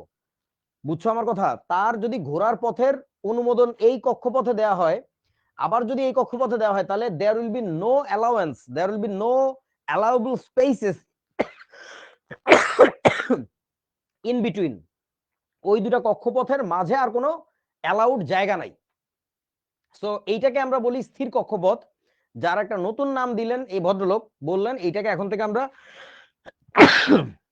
শক্তি স্তর নামে ডাকবো। শক্তি স্তর। টেম্পারেচারটা একটু কমানো, ঘেমে ঘুমে কাশি আসতেছে। সো শক্তি স্তর কেন নাম দিলেন? কারণটা হচ্ছে এই কক্ষপথে থাকা অবস্থায় যে শক্তির প্রয়োজন হয়, এইখানে থাকলে একটা ভিন্ন শক্তির প্রয়োজন হয়। যেহেতু কে কোন কক্ষপথে থাকবে এটা যেহেতু তাদের শক্তির উপর ডিপেন্ড করে, দ্যাটস ওয়াই এগুলোকে নাম দিলেন কি শক্তি স্তর। বুঝিয়াছো? তাহলে এটা ছিল তার প্রথম প্রস্তাবনা, যে ওইগুলা নর্মাল কক্ষপথ বলে ছেড়ে দিলে হবে না। নর্মাল কক্ষপথ বললে মনে হচ্ছে যে সৌরজগতে গ্রহের চারিদিকে যে ইলেকট্রন গুলা ঘোরে, সরি সূর্যের চারিদিকে যে গ্রহগুলা ঘোরে ওইরকম একটা কক্ষপথ। এটা একটা স্পেশাল টাইপের পথ, এটাকে বলা লাগবে স্থির কক্ষপথ, যাকে তুমি নতুন নাম দিছো কি শক্তি স্তর। নতুন নাম দেওয়াটা জরুরি ছিল, নইলে মানুষ আগের ধারণাটা থেকে বের হয়ে আসতে পারতেছিল না। ঠিক আছে? যেমন ধরো তোমার বাসায় একটা তাক আছে, তাকে খাবার রাখা থাকে, তো ওই খাবারটা না বিলাই কুকুর খেয়ে ফেলে, এটার জন্য তুমি কি করছো, তাকের গায়ে একটা ঢাকনা লাগাই দিছো জালি দিয়ে। পরে আম্মু যদি এখনো এটাকে তাক বলে তাহলে তো ভালো হইলো না, বোঝা যাচ্ছে না যে কোথায় খাবারটা রাখছে। তাকের মধ্যে খাবার রাখলে বিলাই কুকুর খায়, কিন্তু তুমি যে ডিজাইনটা দিছো ওই ডিজাইনের ভিতরে কিন্তু খাবার রাখলে বিলাই কুকুর খায় না। সো ওইটাকে এখন তুমি হয়তো নাম দিলা মিট সেফ, যে মাংস নিরাপদে রাখা যায়। সো ব্যাপারটা হচ্ছে এরকম, আগে যেখানে ইলেকট্রন থাকার কথা বলেছিল রাদারফোর্ড, সেটার নাম দিছিল নর্মালি একটা অরবিট, কক্ষপথ। কিন্তু বোর আইসা বললো এটা নর্মাল কোনো জায়গা না, ওটাকে একটা নতুন নাম দিতে হবে। সে নতুন নামটা হচ্ছে কি শক্তি স্তর। বুঝা গেছে? দ্বিতীয় কথা কি বলছে সে? দ্বিতীয় কথাটা বলছে হচ্ছে তোমার ইলেকট্রন এর কৌণিক ভরবেগ সম্পর্কিত স্বীকার্য। কৌণিক ভরবেগ সম্পর্কিত স্বীকার্য। সো নরমালি ভরবেগ কি? নরমাল ভরবেগ আমরা জানি এমভি, তাই না? কোন একটা বস্তুর ভর আর বেগের গুণফল হচ্ছে ভরবেগ। কিন্তু কৌণিক ভরবেগ বলতে কি বোঝায়? কোন একটা কিছু রোটেশন করতেছে, কার্ভ নিতেছে, তার যে ভরবেগ এটাকে বলে কৌণিক ভরবেগ। সেই জিনিসটাকে গাণিতিক ভাবে হিসাব করে কিভাবে? এমভি আর দিয়ে, অর্থাৎ তার রেডিয়াসটাকে গুণ করে দেয়। তোমরা একটা কথা বলো তো আমারে, ধরো তুমি সাইকেল চালায় যাচ্ছ সোজা পথে, তো সোজা পথে যাওয়ার সময় যে গতিতে যাচ্ছিলা ওই অবস্থায় যদি তুমি কারো একজনের সাথে ধাক্কা খাও, তখন তোমার বেশি ক্ষয়ক্ষতি হবে, বা যার সাথে ধাক্কা খাইছো তার বেশি ক্ষয়ক্ষতি হবে, নাকি ওই ভেলোসিটি নিয়ে তুমি যদি মানে কার্ভ নিতা, একটা টার্ন নিতা, টার্নিং এর মোমেন্টে ওই ভেলোসিটিতে আসো, তখন যদি ধাক্কা খাইতো তখন বেশি ক্ষতি হতো? কোনটাতে বেশি ক্ষয়ক্ষতি হতো বলো তো? সোজা থাকা অবস্থা নাকি টার্নিং? টার্নিং এর সময়। কারণটা হচ্ছে কি, আমরা নিজেরাও টের পাই, তোমাদের রিক্সাওয়ালারা বা তোমরা যখন সাইকেল চালাও তখন কার্ভ নেওয়ার সময় বলো তো আমাকে, একটু স্লো করতে হয় নাকি আরো স্পিড বাড়াই দিতে হয় বলেন তো দেখি, কেমন সাইকেল চালাইতে পারেন আপনারা? স্লো করতে হয়। কেন স্লো করতে হয়? ওই একই ভরের মানুষটা একই বেগ নিয়ে যাচ্ছে, টার্নিং এর সময় না তার ভরবেগ, তার যে মোমেন্টাম অনেক বেশি বেড়ে যায়, কারণ এখানে রেডিয়াসটা ডাইরেক্ট মাল্টিপ্লাইড হয়। দ্যাটস ওয়াই টার্নিং এর সময় তুমি যদি স্পিড স্লো না করো, ওই জায়গায় যদি কারো লাগে ধাক্কা গুতা খাও, তুমি তো মচ্চ মচ্চ, আর ইটা তো শর্টকানা খাই গেছি কোথায়, তার কোনো ঠিকও নাই। তাল গাছের মাথায়, তাল গাছের মাথা উঠি তাকে নাম ভাই এরকম করে ছাই রয়েছে, যে তুই এখানে কি করস, তুই তাল নিতে আইসস, আমার কথা বুঝছো না? উঠি দেখে তে নাম দাঁড়ায় রয়েছে ওখানে, হাতে পায়ে ঠ্যাঙ্গে সব তাল, ক্লাস নিতে যাবে একটু পরে, তাল টোকাইতে আইছে।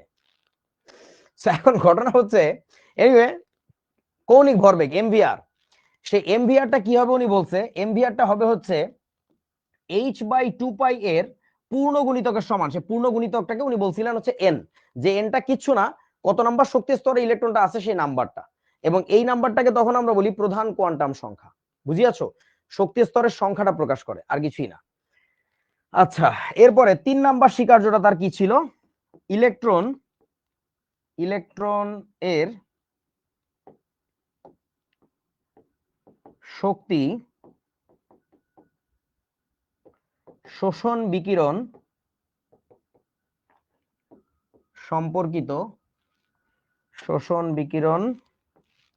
সম্পর্কিত স্বীকার্য। সো উনি বললেন কি, ইলেকট্রন তো যে জায়গায় থাকে ওই জায়গা দিয়ে ঘোরে, এনার্জি রেডিয়েটও করে না, এনার্জি অ্যাবজর্বও করে না, কিন্তু যদি কোনো কারণে করে বসে তাহলে ইলেকট্রনটা আর ওইখানে থাকতে পারবে না। যদি সে শক্তি শোষণ করে তাহলে উচ্চতর শক্তি স্তরে চলে যাবে, যদি সে শক্তি ছেড়ে দেয় তাহলে সে নিম্নতর শক্তি স্তরে চলে আসবে, এবং সেই সময় আমরা কি পাবো, বর্ণালী দেখতে পারবো। এই যে এনার্জি অ্যাবজর্ব করা এবং রেডিয়েট করা, এই দুইটা কনসেপ্ট পাইছে কোত্থেকে, এই কনসেপ্টটা পাইছিল হচ্ছে ম্যাক্স প্ল্যাঙ্কের কাছ থেকে। And that is the reason why আমরা কি পাই, আলো দেখতে পাই। এনার্জি একটা ফ্রিকোয়েন্সির সাথে প্রপোর্শনাল, ম্যাক্স প্ল্যাঙ্ক তাই বলছিল না, যে কোনো এনার্জি যদি তাড়িত চুম্বকীয় তরঙ্গ হয়, তড়িৎ চুম্বকীয় তরঙ্গ হয়, তাহলে কি কম্পাঙ্কের সাথে সমানুপাতিক। তাহলে যে এনার্জিটা সে ছেড়ে দেয় বা অ্যাবজর্ব করে, সেটার কারণে আমরা এই আলোটা দেখতে পাই। বুঝিয়াছো আমার কথা? So in a nutshell that was তোমার বোরস মডেল, যেটা নিয়ে আমরা আগামী দিন আরো আলোচনা করব, আরো গভীরে যাব। বাট জেনে রাখো, বোরের মডেলে শেখার মতো অনেক কিছু আছে, যেটা নিয়ে আজকে ডিটেল কথা বলতেছি না, কারণ আমাদের স্লাইডে কন্টেন্ট গুলো নাই। বাট মূল গল্পগুলো বলে গেলাম, আশা করি আগামী দিন আরো অনেক তাড়াতাড়ি হবে। So thank you everyone. এই যে কেন্দ্র বিমুখী বলের যে ফিজিক্সটা দেখাইলাম, ওটা অনেক ব্যাচে বোঝে না বলে আমি ভাবছিলাম যে এখানে আরো অনেক সময় লাগবে, সো তোমাদের সাথে লাগে নাই, কিন্তু হয়ে গেল তাই তাড়াতাড়ি। আমি তো খুব অবাক হয়ে গেছি। সো রাদারফোর্ড আর কি অবাক হয়েছে, তার চেয়ে বেশি অবাক হয়েছি আমি। কি রে ভাই, ক্লাস দুড়ুম করে শেষ হয়ে গেল কেন, মানে হুম, এই আর কি। তোমাদের নানার মোটরসাইকেল চালানোর স্লাইড বরাবর যায় আমি একটা ভালোবাসার পোস্ট দেই, তোমরা একটা স্ক্রিনশট নাও, এটা দিয়ে গ্রুপে পোস্ট দিবা যে আমরা ক্লাসে কত বেশি কিছু শিখতেছি। হ্যাঁ, কি একজন প্রশ্ন করছে, স্যার কেন্দ্র বিমুখী বল থাকলে কেন পড়ে যাবে প্রথম ক্ষেত্রে, কি বুঝি নাই, প্রশ্নটাই বুঝি নাই আর কি। হ্যাঁ, ঠিক আছে, ওকে, টাটা, আজকের ক্লাস এই পর্যন্ত, থ্যাংক ইউ।